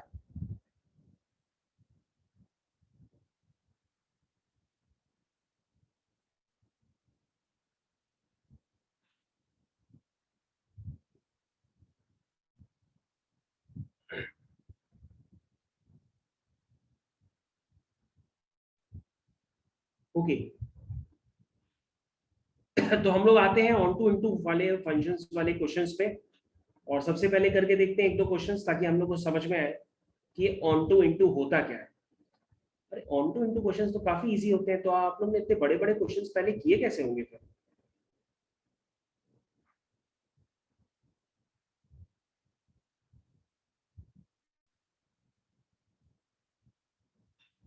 तो सभी बच्चे हमारी स्क्रीन पे ध्यान दें, और बोर्ड एग्जाम में सबसे ज्यादा पूछा जाने वाला ऑन टू इनटू फंक्शन का क्वेश्चन मैं आपसे करवा रहा हूं। सभी बच्चे ध्यान दें और क्वेश्चन नंबर 10th अभी के अभी अटेम्प्ट करें। क्वेश्चन नंबर 10th, मेरे पास सारी चीजें रेडी हैं एकदम, जैसे ही आप बोलोगे वो तुरंत टॉपिक आपके सामने आ जाएगा, मतलब हमने सारी चीजें रेडी कर रखी हैं। तो 10th क्वेश्चन आप लोग को करना है सभी बच्चों को। ये 2 नंबर का क्वेश्चन है, इसी टाइप का 2 नंबर का क्वेश्चन आपको बोर्ड एग्जाम में मिल सकता है। सबसे पहले आपको ये भी पता होना चाहिए कि ऑन टू, मैनी वन, ये सब होते क्या है, ये भी आपको मैं बता दूंगा। सबसे पहले ध्यान से देखिए, अगर हम इस क्वेश्चन को पढ़ते हैं, ओके आप सब रेडी हैं, इस क्वेश्चन को स्टार्ट करें। ये 2 नंबर का क्वेश्चन है क्वेश्चंस का। तो let's start with question number 10। इसमें लिखा हुआ है let a is equal to सारे रियल नंबर्स एक्सेप्ट 3। मेरी बात सुनो ध्यान से। उसके बाद लिखा है b इज इक्वल टू सारे रियल नंबर्स एक्सेप्ट 1। ठीक, तो r का मतलब रियल नंबर्स होता है। तो a और b क्या है, a और b फंक्शन की डोमेन है। कौन सा फंक्शन है, वो है x-2 अपॉन x-3। अब आपसे ये पूछ रहा है क्या ये फंक्शन 1 1 और ऑन टू दोनों है, ये आपसे पूछ रहा है। तो हमने सभी बच्चों को ऑलरेडी ये सिखा रखा है कि अगर डिफरेंट x डालने पर different values of y obtained होती है, तो उसको हम लोग कहते हैं 1 1 फंक्शन। लेकिन अगर आपको 1 1 क्लियर ही नहीं है, तो भैया फिर मैं इसको डायग्राम से सिखा देता हूं। अच्छा, 1 1 फंक्शन निखिल को बहुत अच्छे से क्लियर होगा, क्यों भाई निखिल? Yes sir. 1 1 फंक्शन तो तुम्हें तो क्लियर है। सर जहाँ पे एक इनपुट पे एक ही आउटपुट है उसे 1 1 कहते हैं। यस, देखो निखिल को याद है। ओके, तो निखिल हमने क्या बताया था कि जितने भी इंक्रीजिंग फंक्शन होते हैं वो क्या होते हैं, 1 1। सर 1 1 जितने भी डिक्रीजिंग फंक्शन होते हैं वो भी 1 1 1 1। ये तो ग्राफ से मतलब हो गया। और अगर ग्राफ से चेक करना चाहो तो ग्राफ से चेक भी कर सकते हो। देखो हर x पर एक डिफरेंट वैल्यू मिलेगी, हर x पर एक डिफरेंट वैल्यू मिलेगी, इसलिए फंक्शन क्या हो गया, ये 1 1 फंक्शन हो गया। इसलिए कहा जाता है बेटा कि जितने भी इंक्रीजिंग फंक्शन हो, इंक्रीजिंग डिक्रीजिंग फंक्शन कैसे नजर आते हैं पता है? जैसे y इज इक्वल टू 2 की पावर x, 3 की power x, y is equal to 1/2 की पावर x। और 1/2 की पावर x कैसा होगा, डिक्रीजिंग फंक्शन होगा। 2 की पावर x कैसा होगा, इंक्रीजिंग फंक्शन होगा। तो जितने भी इंक्रीजिंग और डिक्रीजिंग फंक्शन होते हैं, क्या कह रहे हो? Okay okay good. तो ये तो हो गया बेटा। तो सबसे पहले 1 1 फंक्शन तो आपको समझ में आ गया। तो बच्चों ये क्वेश्चन करेंगे कैसे, आओ कर देते हैं। कोई बताएगा इसमें ऑन टू फंक्शन के लिए क्या करें?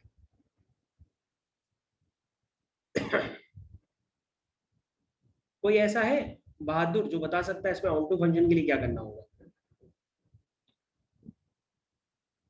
अच्छा, 1 1 के लिए क्या करना होगा? अभी एक बच्चे ने मैसेज किया उसको 1 1 आता है, तो बताओ बेटा 1 1 के लिए क्या करें? ये 2 नंबर का क्वेश्चन है। उसमें एक नंबर मिलेंगे आपको 1 1 दिखाने के और एक नंबर मिलेंगे आपको ऑन टू दिखाने के। तो बताओ तो एक नंबर 1 1 तुम्हें मिलेंगे कैसे, क्या दिखाओगे, क्या ग्राफ बनाओगे क्या x-2/x-3 का? ग्राफ थोड़ा ना बनाएंगे यहाँ पर। यहाँ पे 1 1 फंक्शन के लिए एल्गोरिथम लगाएंगे, क्योंकि यहाँ पे ग्राफ आप बना ही नहीं सकते, बनाने की कोशिश करो पॉसिबल ही नहीं है।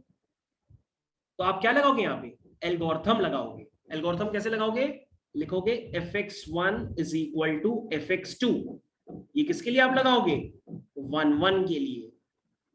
फॉर 1 1 फंक्शन आपको क्या लगाना पड़ता है, fx1 is equal to fx2, और लास्ट में अगर आपके पास सिर्फ और सिर्फ एक रिलेशन आ जाए x1 is equal to x2, तो इसका मतलब फंक्शन 1 1 है। लेकिन अगर आपके पास इससे ज्यादा रिलेशन आ जाए, मान लो x1 बराबर x2 भी आ रहा है और x1 बराबर x2 प्लस 1 भी आ जाए, तो फिर फंक्शन 1 1 नहीं कहलाएगा, वो मैनी 1 कहलाएगा। ध्यान से सुनिए, 2 नंबर का क्वेश्चन है भैया, ये आ सकता है एग्जाम में आ कह सकता है, तो आया ही है। क्या करेंगे, सबसे पहले आप 1 1 के लिए लिखेंगे fx1 बराबर fx2, लिखिए x लगाइए उसको, तो लिखेंगे आप x1 minus 2 upon x1 minus 3 is equal to x2 minus 2 upon x2 minus 3, ऐसे लिखेंगे। ठीक है, बोलो भाई। ओके ठीक है। ओके,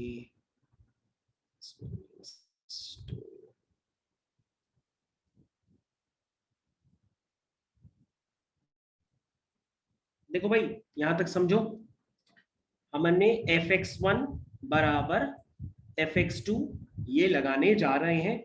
इसको सिंप्लीफाई करो दोनों तरफ, सारे टर्म्स कैंसिल हो जाने चाहिए, सिर्फ आना चाहिए x1 बराबर x2। अगर ऐसा आता है तो फंक्शन 1 1 है, अदरवाइज वो मैनी 1 कहलाएगा।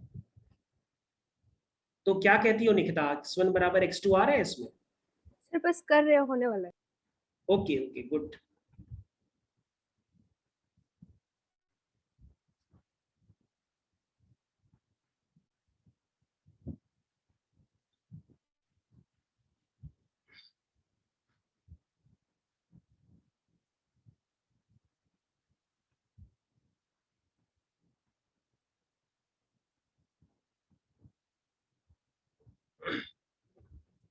यस सर आ गया।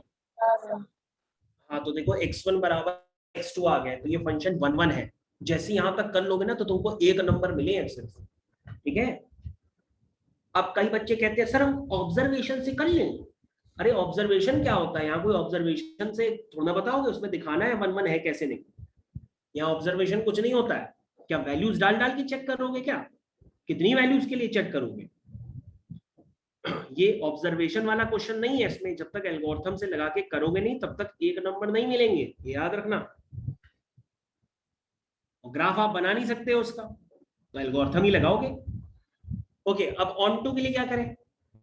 ऑन टू के लिए तो आपका बहुत फेवरेट मेथड है। क्या कहोगे ऑन टू के लिए कि सर हमने तो इनवर्स ट्रिग्नोमेट्रिक फंक्शन पढ़ रखे हैं और हमको तो बताया गया है कि कभी भी ऑन टू फंक्शन चेक करना हो तो पहले फंक्शन की क्या निकालते हैं, रेंज निकालते हैं।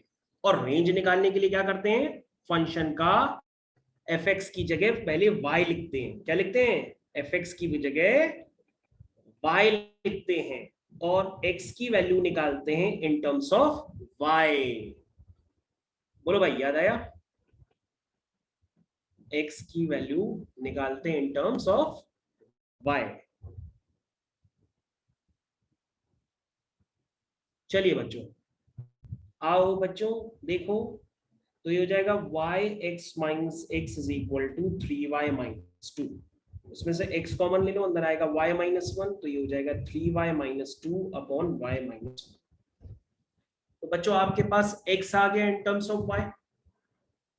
आप बता सकते हो ये कौन कौन से y पे अपनी वैल्यूज देगा, इसकी रेंज क्या है? तुम कहोगे सर, ओ सर देखो इसमें सारे y डिफाइंड होंगे, ये सारे y के लिए डिफाइंड है एक्सेप्ट कौन सा y? 1 1। तो अब ऑन टू के लिए पता कैसे करें, रेंज तो निकालनी बहुत आसान काम होता है। अगर आपने जो फंक्शन की रेंज निकाली है और जो फंक्शन की रेंज गिवन है, गिवन क्या है फंक्शन की रेंज, ये देखो ये लिखी है, इधर ध्यान दो, ये लिखी है, ये देखो आपने जो रेंज निकाली है अगर वो गिवन रेंज के बराबर है यानी बी के बराबर है तो फंक्शन क्या होगा, ऑन टू होगा। तो ये फंक्शन ऑन टू भी है और 1 1 भी है ना। फंक्शन क्या है, ऑन टू भी है 1 1 भी है। तो निखिल क्या बताएगा, निखिल कहेगा सर जो फंक्शन 1 1 और ऑन टू होते हैं वो क्या होते हैं, बाइजेक्टिव फंक्शंस भी होते हैं, इसलिए इनका क्या एग्जिस्ट करता है, इनवर्स भी एग्जिस्ट करता है ना। तो बेटा जब इतना काम करोगे तो क्या मिलेंगे, 2 नंबर। तो ऑन टू फंक्शन के लिए क्या करना पड़ता है, आप फंक्शन की रेंज निकालोगे और आपसे जो निकली है रेंज अगर वो गिवन रेंज बी के बराबर है तो उसको हम लोग क्या कहते हैं, फंक्शन आपका ऑन टू है। अदरवाइज हाँ बताओ। सर अगर गिवन रेंज ए के बराबर हुई? नहीं ए नहीं, बी के बराबर आएगी, ठीक है। हाँ ओके ओके ओके सर। ये काफी सारी बुक्स में इंग्लिश में काफी कंफ्यूजिंग वे में लिखा रहता है, मैंने आपको एकदम हिंदी में आपको स्वच्छ भाषा में समझाया ताकि आप एक बार में ही समझ जाओ, वरना मेरे को डेफिनेशंस वगैरह में लिखवाऊं तो फिर आपको समझ में आना कम हो जाएगा। इसलिए मैंने आपको डायरेक्ट हिट किया वही क्वेश्चन जो सीधा सीधा आपको एग्जाम में मिलेगा। 1 1 के लिए आप एल्गोरिथम लगाओ और ऑन टू के लिए जो मेथड बताया है वो आप हर जगह लगाओ, रेंज निकालो, अगर वो गिवन रेंज के बराबर है तो आपका काम खत्म, फंक्शन ऑन टू है, अदरवाइज इन टू। ठीक है बच्चों। तो भैया ये 1 1 ऑन टू का वेटेज 2 नंबर का है, ऐसा ना हो कि छोड़ ही देना, कहना सर ने वेटेज बताया बड़ा कम है छोड़ दो, छोड़ना थोड़ी नहीं है। आओ हाँ शुभम भाई साहब, आप 5वां क्वेश्चन तो ऑब्जर्वेशन से कर सकते हैं, है कि नहीं। चलो सारे बच्चों 5वां क्वेश्चन करिए।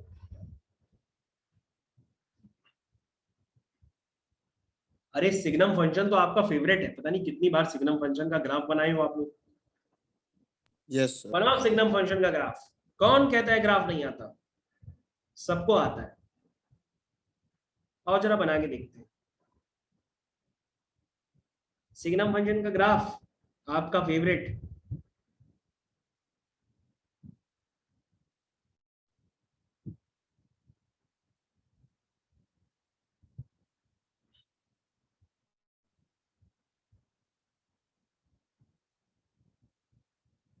यही होता है ना ग्राफ सिग्नम फंक्शन का।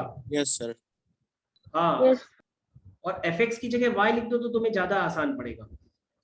तो y 1 है जब x 0 से बड़ा है और y 0 है जब x 0 है। तो इस पॉइंट को भी इंक्लूड कर लो, ये पॉइंट मैं इंक्लूड कर देता हूँ। ये जो मैंने ब्लैक कलर से इंडिकेट किया यही तुम्हारा ग्राफ है, ओरिजिन भी इसमें इंक्लूडेड होता है क्योंकि x बराबर 0 पे y 0 है वो इंक्लूडेड है। तो तुम क्या कहोगे, कहोगे सर ये तो क्वेश्चन बहुत आसान है, इसमें तो खुद ही दे रहा है कि प्रूफ करोगे नाइदर 1 1 नॉर ऑन टू, ये तो कोई भी कर लेगा, पहले से दिया है इसमें। तो 1 1 तो सर ऐसे ही नहीं दिख रहा है, ये तो ऑब्जर्वेशन है। क्यों, क्योंकि सर अगर हमें आपसे Positive के लिए पूछेंगे कि सिग्नम 2 बताओ तो तुम कहोगे सर 2 तो जो है 1 से बड़ा नंबर है, 0 से बड़ा नंबर है तो उसका सिग्नम 1 आएगा। हमने कहा सिग्नम 100 बताओ, अरे सर ये भी 0 से नंबर बड़ा नंबर है तो 1 आएगा।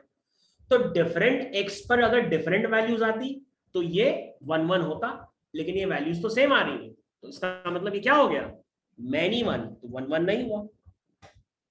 ये तो ऑब्जर्वेशन का काम हो गया ना। और ऑन टू के लिए तुम कहोगे सर जो सिग्नम फंक्शन होता है उसकी जो रेंज होती है वो सर होती है एक -1, एक 0 और 1, ये होती है सर रेंज। रेंज भी एक सेट के फॉर्म में लिखी जाती है, ऐसे थोड़ा ना लिखी जाती है -1 से 1। -1 से 1 लिख दोगे तो उसमें तो हाफ भी आ जाएगा, हाफ कभी थोड़ा ना होता है, तो -1 होता है तो 0 होता है 1। सर इसकी रेंज में तो सिर्फ और सिर्फ 3 ही एलिमेंट है, एक -1, 0 और 1। जबकि सर आपकी रेंज क्या गिवन है, सर आपकी तो रेंज गिवन है सारे रियल नंबर्स, यहाँ पे सिर्फ 3 एलिमेंट है, वहां लिखा है सारे रियल नंबर्स। तो ये क्या ऑन टू हुआ, ऑन टू थोड़ी नहीं हुआ, ना ये ऑन टू हुआ ना ये 1 1 हुआ। कितना आसान क्वेश्चन। क्या वेटेज है इसका, 1 नंबर। 1 नंबर मतलब वाला नहीं, 1 नंबर मतलब 1 मार्क्स का वेटेज है। अब तो समझ गए होगे क्यों भाई। Yes sir. ओके, तो चिन्मय बेटा तुमको समझ में आ गया? Yes sir. ओके, तो बच्चों ये एक्सरसाइज है 1.2 और सर यहाँ एक बार दिखा दीजिए वो फिर। हाँ अभी दिखाते हैं, ये लो बिल्कुल लो, बड़ा कर दिया।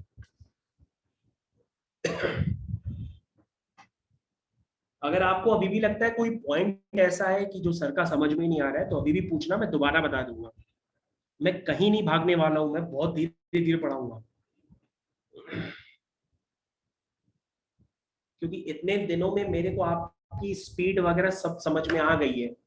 मैंने जो पहले लेक्चर्स लिए थे, मेरी आपके लेवल के हिसाब से स्पीड काफी ज्यादा बना के रखी थी, तो आपको मेरे हिसाब से पहले वाला जो भी लेक्चर्स हुए आपको कम आए होंगे। ऑनलाइन लेक्चर्स तो बेसिकली आपको बहुत ही कम आए होंगे, इसलिए मैंने स्पीड धीरे करके आपको समझा रहा हूँ धीरे धीरे।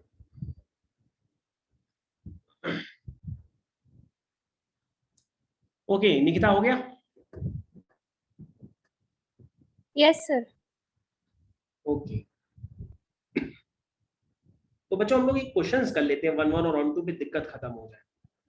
एक बार क्या हुआ, एक बच्चा एग्जाम से देकर के आया, कहता है कि सर 1-1 और 2 का क्वेश्चन ही नहीं था पेपर में।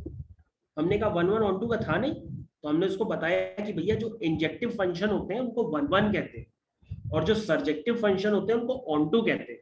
तो ये आप अपने साथ गलती मत कर लीजिएगा, वो लोग कभी कभी 1-1 फंक्शन को 1-1 ना लिख करके इंजेक्टिव लिखते हैं, ऑन-टू ना लिख करके सर्जेक्टिव लिखते हैं। तो ये आप अपनी कॉपी में लिख लीजिएगा, ऐसा ना हो आप भूल ही जाएं कि 1-1 है ही नहीं पेपर में, ऐसा नहीं होता है।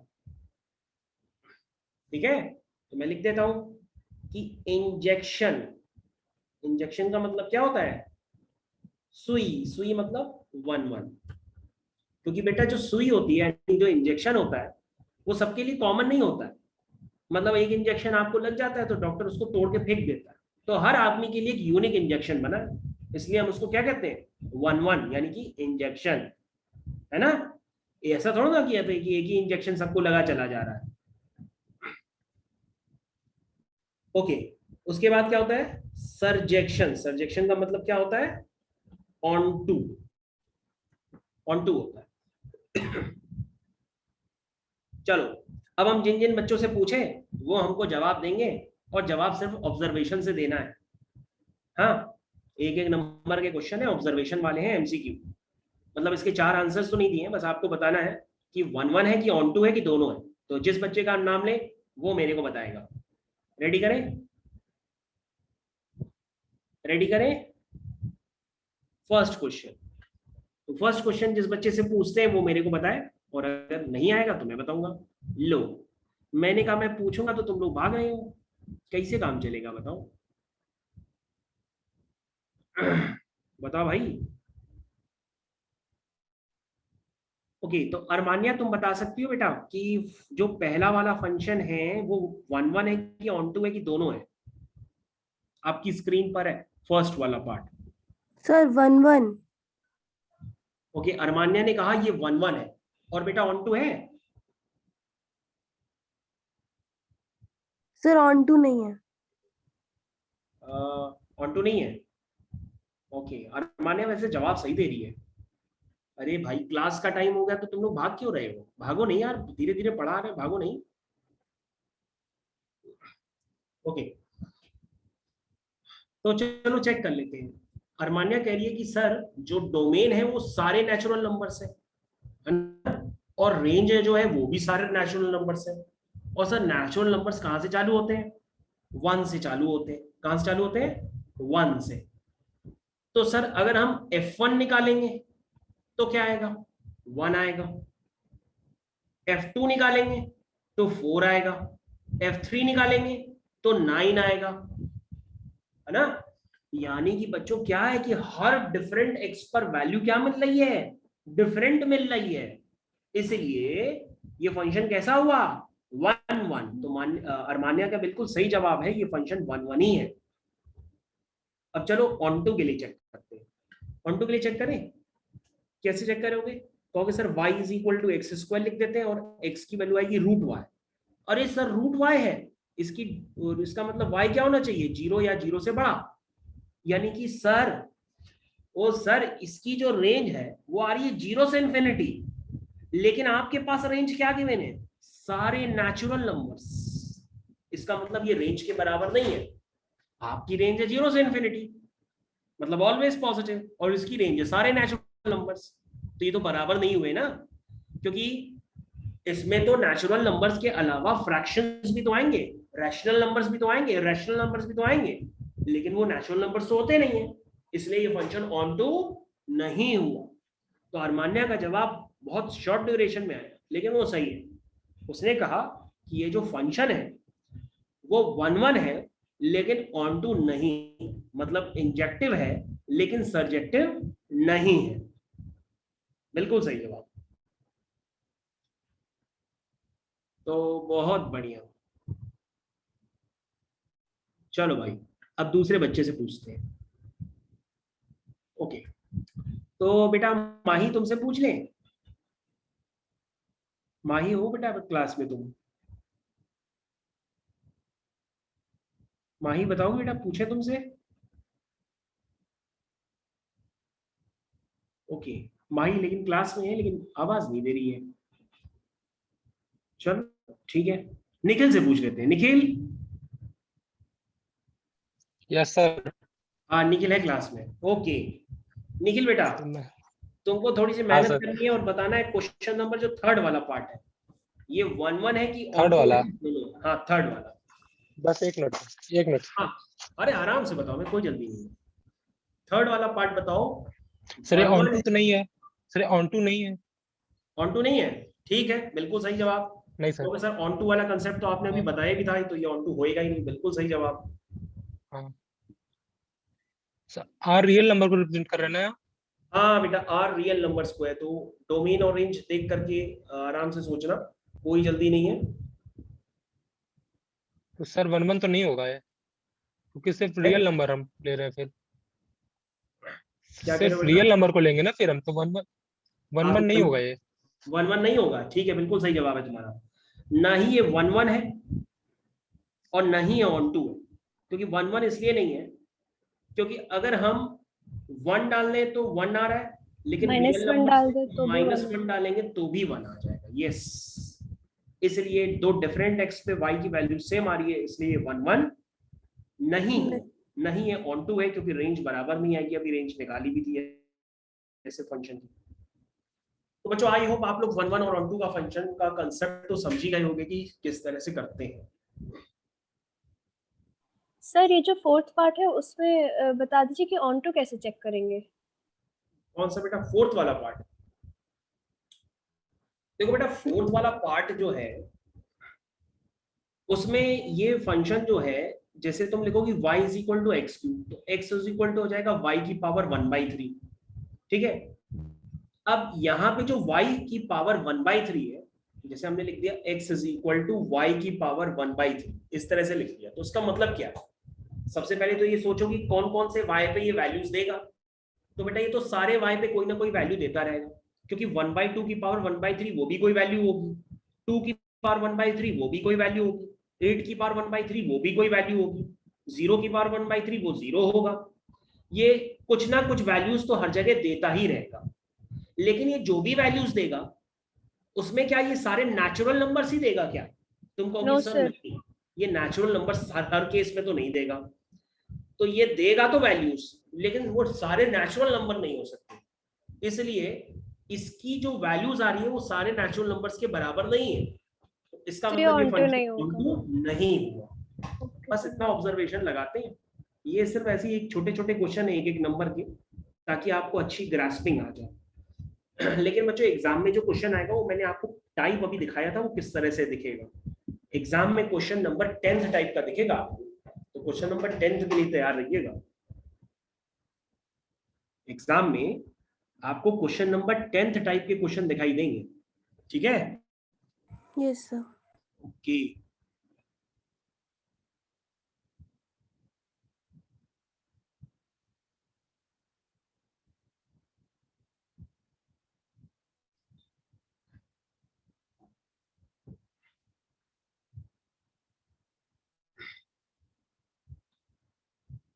ओके, जिस बच्चे की ये प्रॉब्लम थी उसकी ये सॉल्व हो गई होगी। तो बेटा मैंने आपकी प्रॉब्लम सॉल्व कर दी 1 1 ऑन 2 की। अब हम लोग बैक टू पवेलियन वापस वहीं पे आते हैं जो क्वेश्चंस कर रहे थे।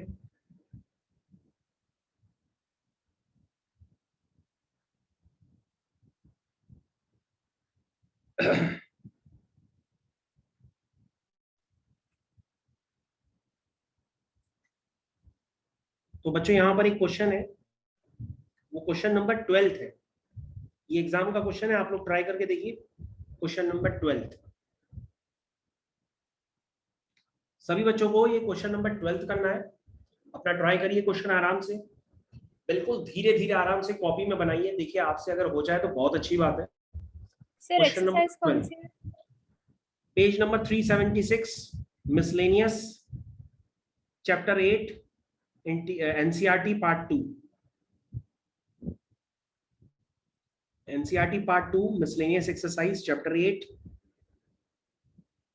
पेज नंबर 376 इसमें लिखा हुआ है, बाकी आप देख लीजिएगा। क्वेश्चन नंबर 12 है, मैं पढ़ के बता देता हूं। Find the area bounded by the curve y is greater or equal to x square and y is equal to mod x।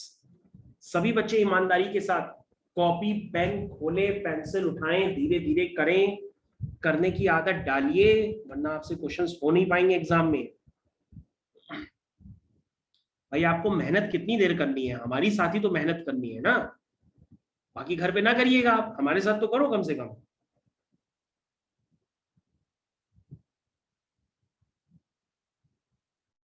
भाई अगर आप टॉपर हो तो फटाफट आंसर बता दो, लेकिन गूगल से देख के मत बताना।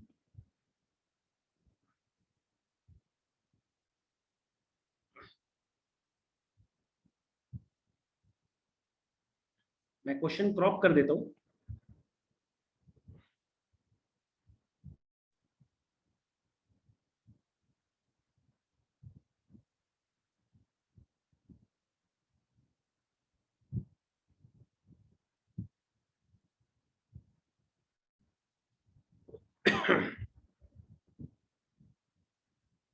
हाँ भाई, बहुत ही बेसिक क्वेश्चन आपकी स्क्रीन पे लगा हुआ है, करना स्टार्ट कर दीजिए।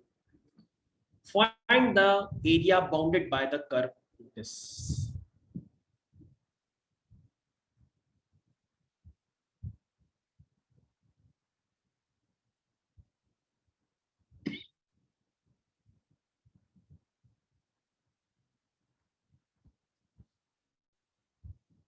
तो कहोगे सर ये मॉड देख करके पता नहीं क्यों घबराहट होती है। तो हमने कहा y is equal to mod x का ग्राफ तो छोटे छोटे बच्चे को पता है, और नहीं आता भैया तो वो भी बना देते। जब मॉड के अंदर की चीज पॉजिटिव होती है तो मॉड पॉजिटिव साइन से खुलता है, नेगेटिव होती है तो मॉड नेगेटिव साइन से खुलता है। इसी तो बनाओगे ना भाई, जिसको मॉड नहीं आता वो तो बेचारा ऐसे ही सोचेगा। यानी आप y is equal to x line कितने रीजन में बताओगे, जब x पॉजिटिव है। तो x जब पॉजिटिव रीजन है उसमें y equal to x line बना दो। अब y equal to minus x line उतने रीजन बना लो जब x नेगेटिव है। ये किसका ग्राफ है, y is equal to mod x का, जिसमें लाइंस की इक्वेशन क्या है, एक y is equal to x है, एक y is equal to minus x है।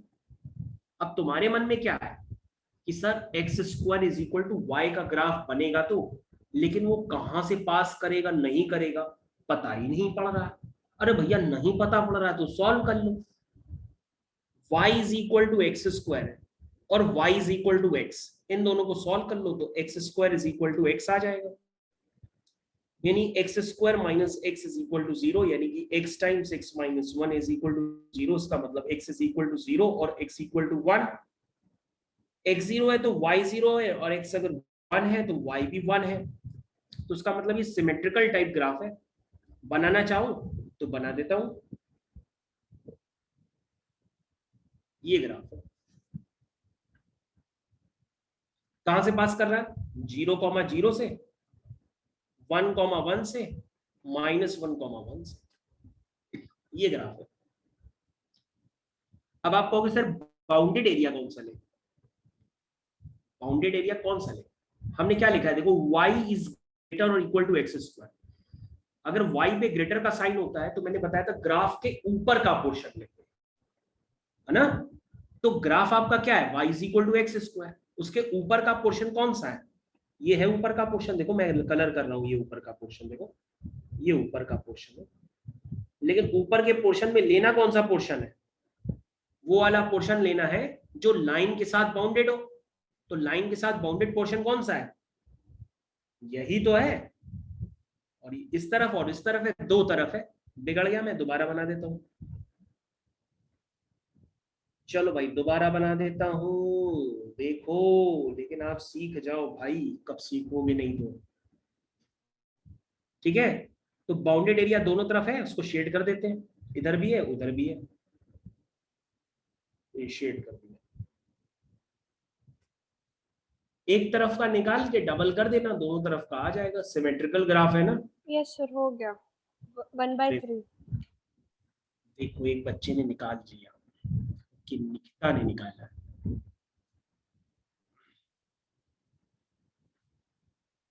चलो ठीक है, ओके।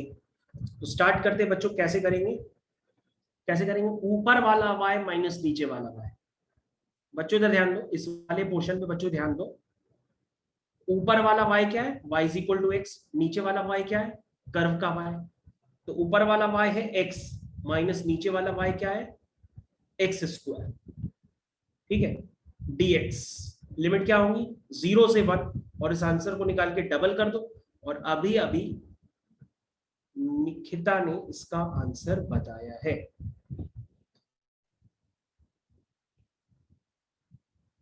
हो गया, कितना आसान है बताओ।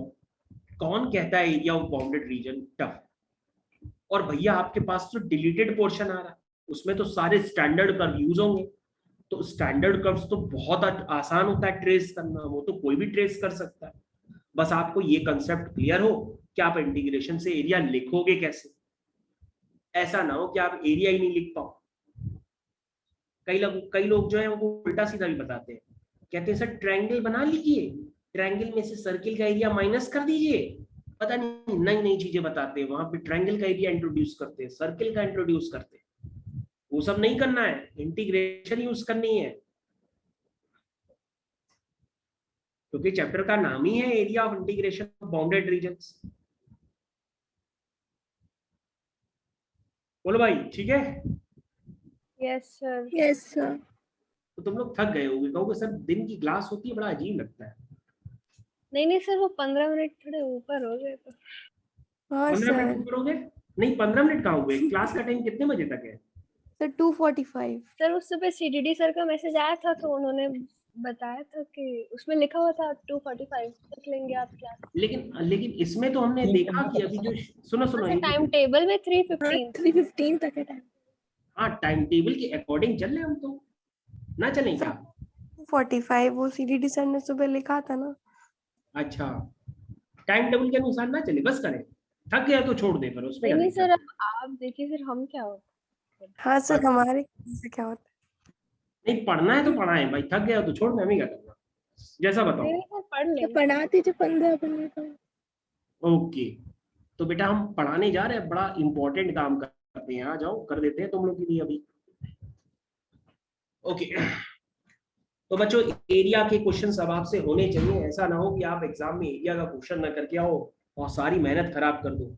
उसी तरीके से बच्चों 5 नंबर का जो वेटेज है वो बेस थ्योरम का है। मैं देख रहा हूँ बेस थ्योरम का क्वेश्चन कोई बच्चा कर ही नहीं पाता, पता नहीं वो मन में क्या ठान के चल रहा है। उससे हम कहते हैं किसी से भी बेस थ्योरम करो, वो छोड़ के भाग जाता है क्लास ही। तो भैया बेस थ्योरम में ऐसा क्या है जो मन में डर बैठाया है तुम लोग ने? चलो बेस थ्योरम की तरफ आते हैं, देखें क्या है।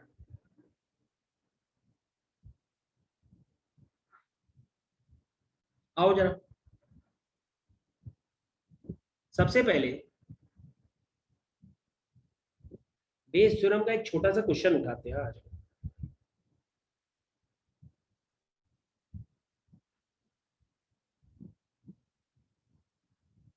क्यों, जितने भी बच्चे क्लास में बैठे हैं क्या ये दूसरा क्वेश्चन कर सकते हैं? देखो एग्जाम में जो क्वेश्चन आएगा या तो वो दूसरा क्वेश्चन हो सकता है, या तो 4th क्वेश्चन हो सकता है, या तो 7th क्वेश्चन हो सकता है। इस टाइप के क्वेश्चंस होते हैं एग्जाम में। तो जितने भी क्लास में बच्चे बैठे हैं क्या वो इस क्वेश्चन का आंसर निकाल सकते हैं? क्योंकि एग्जाम में लिख के थोड़ा ना आता है कि ये बेस थ्योरम है, आपके पास तो सीधा क्वेश्चन होगा ये।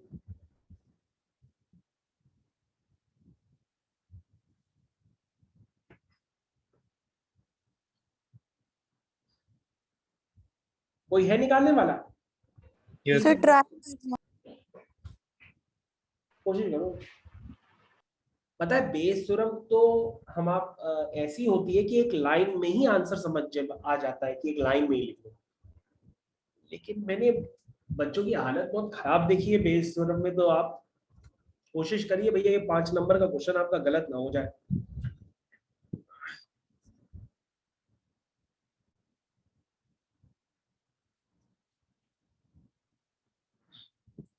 भाई बेस थ्योरम तो ऑलरेडी डिलीटेड पोर्शन में तो उन्होंने binomial distribution, variance, mean and variance वो सब तो हटा ही दिया है, सिर्फ बेस ही थ्योरम तो है। आप बेस थ्योरम भी 5 नंबर की नहीं करके आओगे तो करोगे क्या?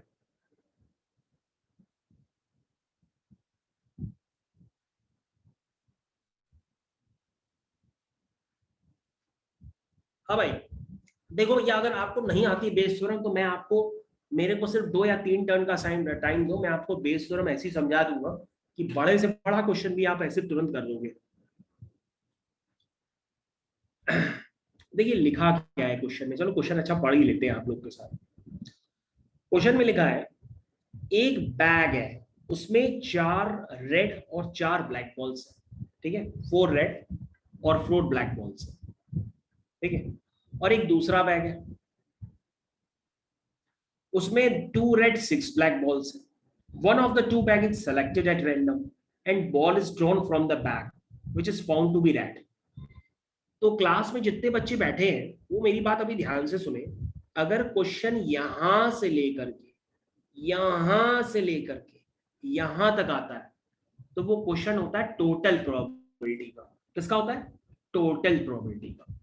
लेकिन क्वेश्चन अगर इसके आगे एक्सटेंड हो जाता है तो वो क्वेश्चन बन जाता है बेस थ्योरम का, है ना। अब इसमें कई लोगों के साथ दिक्कत ये है कि वो कंडीशनल प्रोबेबिलिटी की कितने बड़े बड़े क्वेश्चन आपने पैकेज में किए हैं, लेकिन आपको यही नहीं पता कि कंडीशनल प्रोबेबिलिटी क्या होती है। तो भैया कंडीशनल प्रोबेबिलिटी, हाँ बताइए बेटा। सर ये क्या बताया सर आपने, मतलब यहाँ से लेके यहाँ तक आता है तो टोटल प्रोबेबिलिटी और और क्या, यहां तक तो क्वेश्चन टोटल प्रोबेबिलिटी का हो गया और उसके आगे क्वेश्चन वो बेस थ्योरम का हो गया। बेस थ्योरम ये हो जाती है, इसके आगे इतना ही तो होता है और कुछ थोड़ा ना होता है। तो क्या करना है निकिता बेटा, इसमें कुछ नहीं करना होता। जैसे आपके पास 2 बैग है तो आप लिख लो बैग 1। देखो हम इतनी सी जगह में इसका आंसर लिख देंगे। आप लिखो कि सबसे पहले अगर हम प्रोबेबिलिटी करते हैं इनिशियल लेवल पे तो आप सोचोगे कैसे कि रेड बॉल निकालनी है, लेकिन आपके पास मुश्किल क्या है, आप यही तो सोचोगे कि रेड बॉल पहले बैग से निकालें कि रेड बॉल दूसरे बैग से निकालें, क्योंकि रेड बॉल तो दोनों ही बैग्स में, ठीक है। ओके, ग्रेट जॉब, शुभ मल्होत्रा ने आंसर निकाला है। चलो अच्छी बात है, हो सकता है कुछ बच्चों को आता हो। 4 रेड और 4 ब्लैक बॉल्स, ये आपका बैग 1 हो गया। अरे एक बच्चे का आंसर 1/3 आ रहा, क्या बात है। हमको भैया हमको आंसर नहीं पता, मैं चेक कर लूंगा अभी।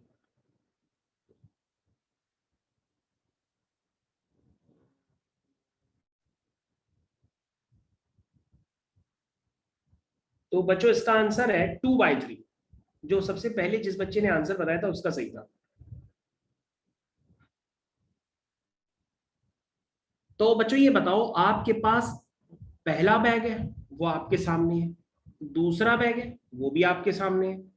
क्या है उसमें? 2 रेड और 6 ब्लैक बॉल्स है, यही तो है। 2 तरह के बैग्स।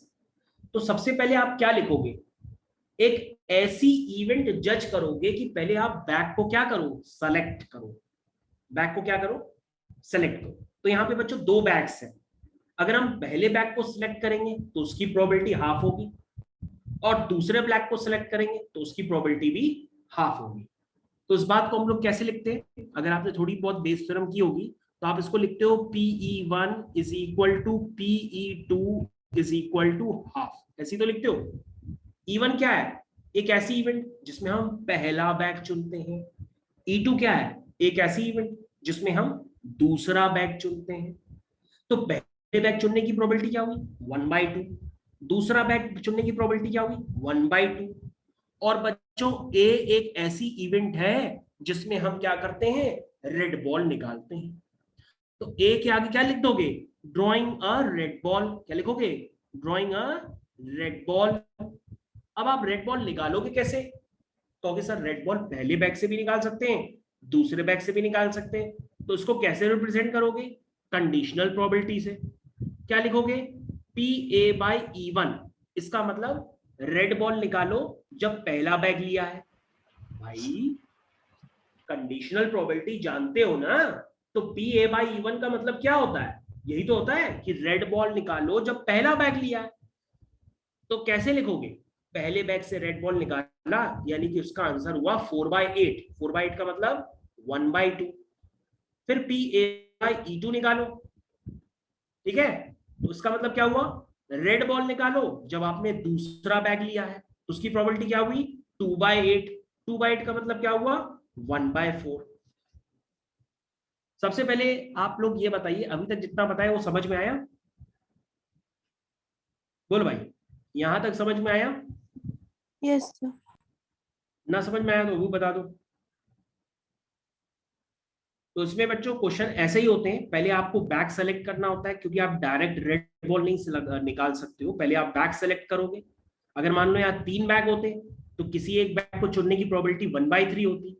तो वहां लिखते PE1 = PE2 = PE3 = 1/3। यहाँ 2 बैग है तो पहला बैग चुनेंगे तो उसकी प्रोबेबिलिटी भी हाफ है, दूसरा बैग चुनेंगे तो उसकी प्रोबेबिलिटी भी हाफ है। तो इसका मतलब क्या हुआ बच्चों? सबसे पहले आप क्या करोगे? रेड बॉल निकालोगे जब आपने पहला बैग लिया तो उसकी प्रोबेबिलिटी क्या हुई? PA/E1। रेड बॉल निकालो जब आपने दूसरा बैग चुना है तो उसकी प्रोबेबिलिटी क्या हुई? PA/E2। बोलो भाई, समझ में आया? अब अगर आपसे पूछा जाता है कि टोटल प्रोबेबिलिटी लिखो, तो टोटल प्रोबेबिलिटी यानी कि रेड बॉल निकालने की जो प्रोबेबिलिटी होगी वो क्या होगी?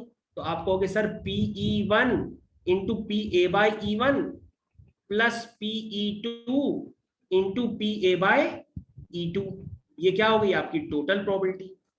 और उसके आगे अगर आपको बेस थ्योरम करना है तो बेस थ्योरम कैसे करते हैं?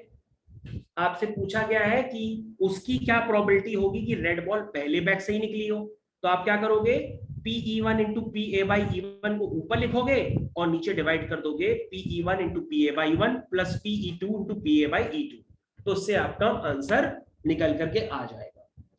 लेकिन मेरी बातें इतनी आपको तभी समझ में आती है, आ सकती है, जब आपने थोड़ा बहुत क्वेश्चन ये सब पहले से किए हो। तो मैं इस क्वेश्चन का सॉल्यूशन आपको फुल फ्लैश एक बार दिखा भी देता हूँ।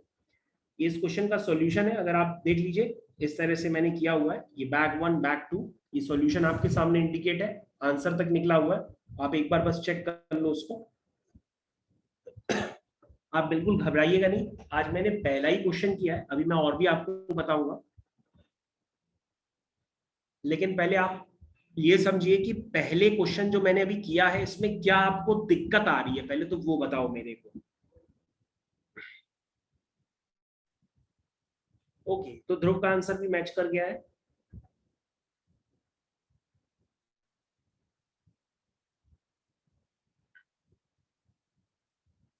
ध्रुव का आंसर भी आ गया है। तो निकिता, तो को मजा नहीं आया ना इस क्वेश्चन में?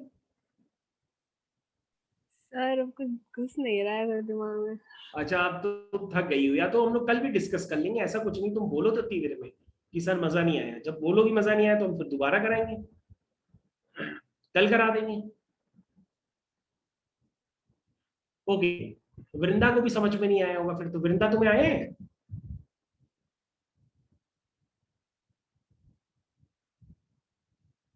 Anushka, Anushka, Shreyansh, yes sir. मन से बोलो यस सर। ना आया तो अभी भी ठोक के बोलो कि नहीं आया। मैं दोबारा बताऊंगा कल से फिर से, क्योंकि मैं तो अभी ऐसे बता रहा हूँ थोड़ा बहुत कि मेरे को ऐसा लग रहा है कि शायद तो आता हो तुम लोगों को थोड़ा बहुत।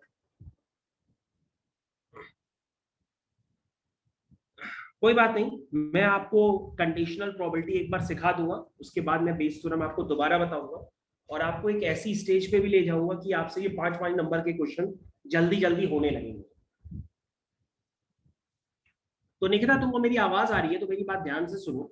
हम Yes, सिर्फ तुमसे इतनी बात बताना चाहते हैं कि अगर आपके पास निकिता सिर्फ एक बैग होता है यहाँ पर, देखो निकिता, Yes, sir. अगर तुम्हारे पास यहाँ पर सिर्फ एक बैग होता, ये वाला बैग, तो अगर मैं इस एक बैग से तुमसे पूछता कि बताओ कि रेड बॉल निकालने की प्रोबेबिलिटी क्या है, तो तुम क्या कहती? तुम कहती सर 4/8। क्या कहती?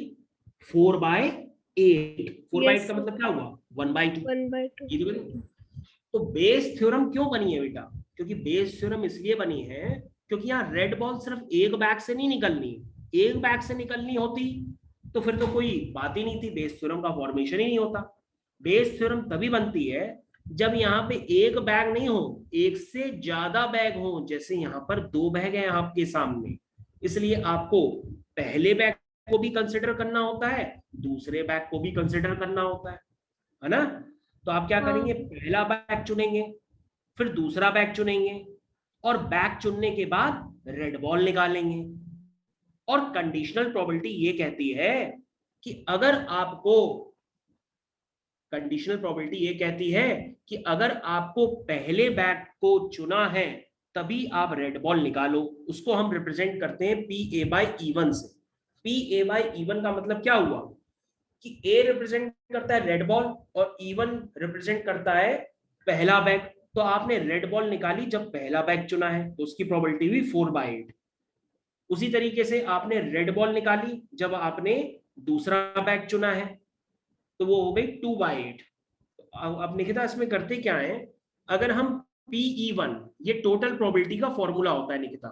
टोटल प्रोबेबिलिटी का फॉर्मूला समझ लो क्या होता है। वो होता है PE1 into PA/E1 plus PE2 into PA/E2। ये यहां तक टोटल प्रोबेबिलिटी का फॉर्मूला है। मतलब अगर आपसे कोई इतना पूछे तो इस बात का ये मतलब होता है, इस चीज का बच्चों ये मतलब होता है कि आपने सिर्फ रेड बॉल निकाली है और वो रेड बॉल जो है पहले बैग से भी निकली है और दूसरे बैग से भी निकली है, ये उसका आंसर है। लेकिन अगर आपसे पूछा जाए कि उसकी क्या प्रोबेबिलिटी होगी कि रेड बॉल पहले बैग से ही निकली हो, तो निकिता हम क्या करते हैं, इधर ध्यान दो, हम ऊपर PE1 इंटू PA/E1 लिखते हैं और नीचे टोटल प्रोबेबिलिटी लिख देते हैं। और अगर निकिता तुमसे पूछी जाए, हाँ निकिता अगर तुमसे पूछी जाए कि रेड बॉल निकालो दूसरे बैग से, तो तुम क्या करोगी? तुम ऊपर लिखोगी PE2 इंटू PA/E2 और नीचे लिख दोगी टोटल प्रोबेबिलिटी। ये होता है। तो अभी भी आपको घबराने की बिल्कुल जरूरत नहीं है, हम आपके साथ हैं। मैं आपको अभी और क्वेश्चंस भी कराऊंगा, तो आप बिल्कुल मत डरिएगा। क्वेश्चंस अभी आपके मैं और भी कराऊंगा और इस लेवल तक पहुंचाऊंगा कि आप कोई भी क्वेश्चन देखो और उसको करने में तुरंत कर ले जाओ। ठीक है? अभी और भी कोई ऐसा बच्चा जिसको बिल्कुल नहीं समझ में आती है बेस थ्योरम, तो मेरे से डिस्कस करे तो मैं उसको अभी भी बताऊं भाई।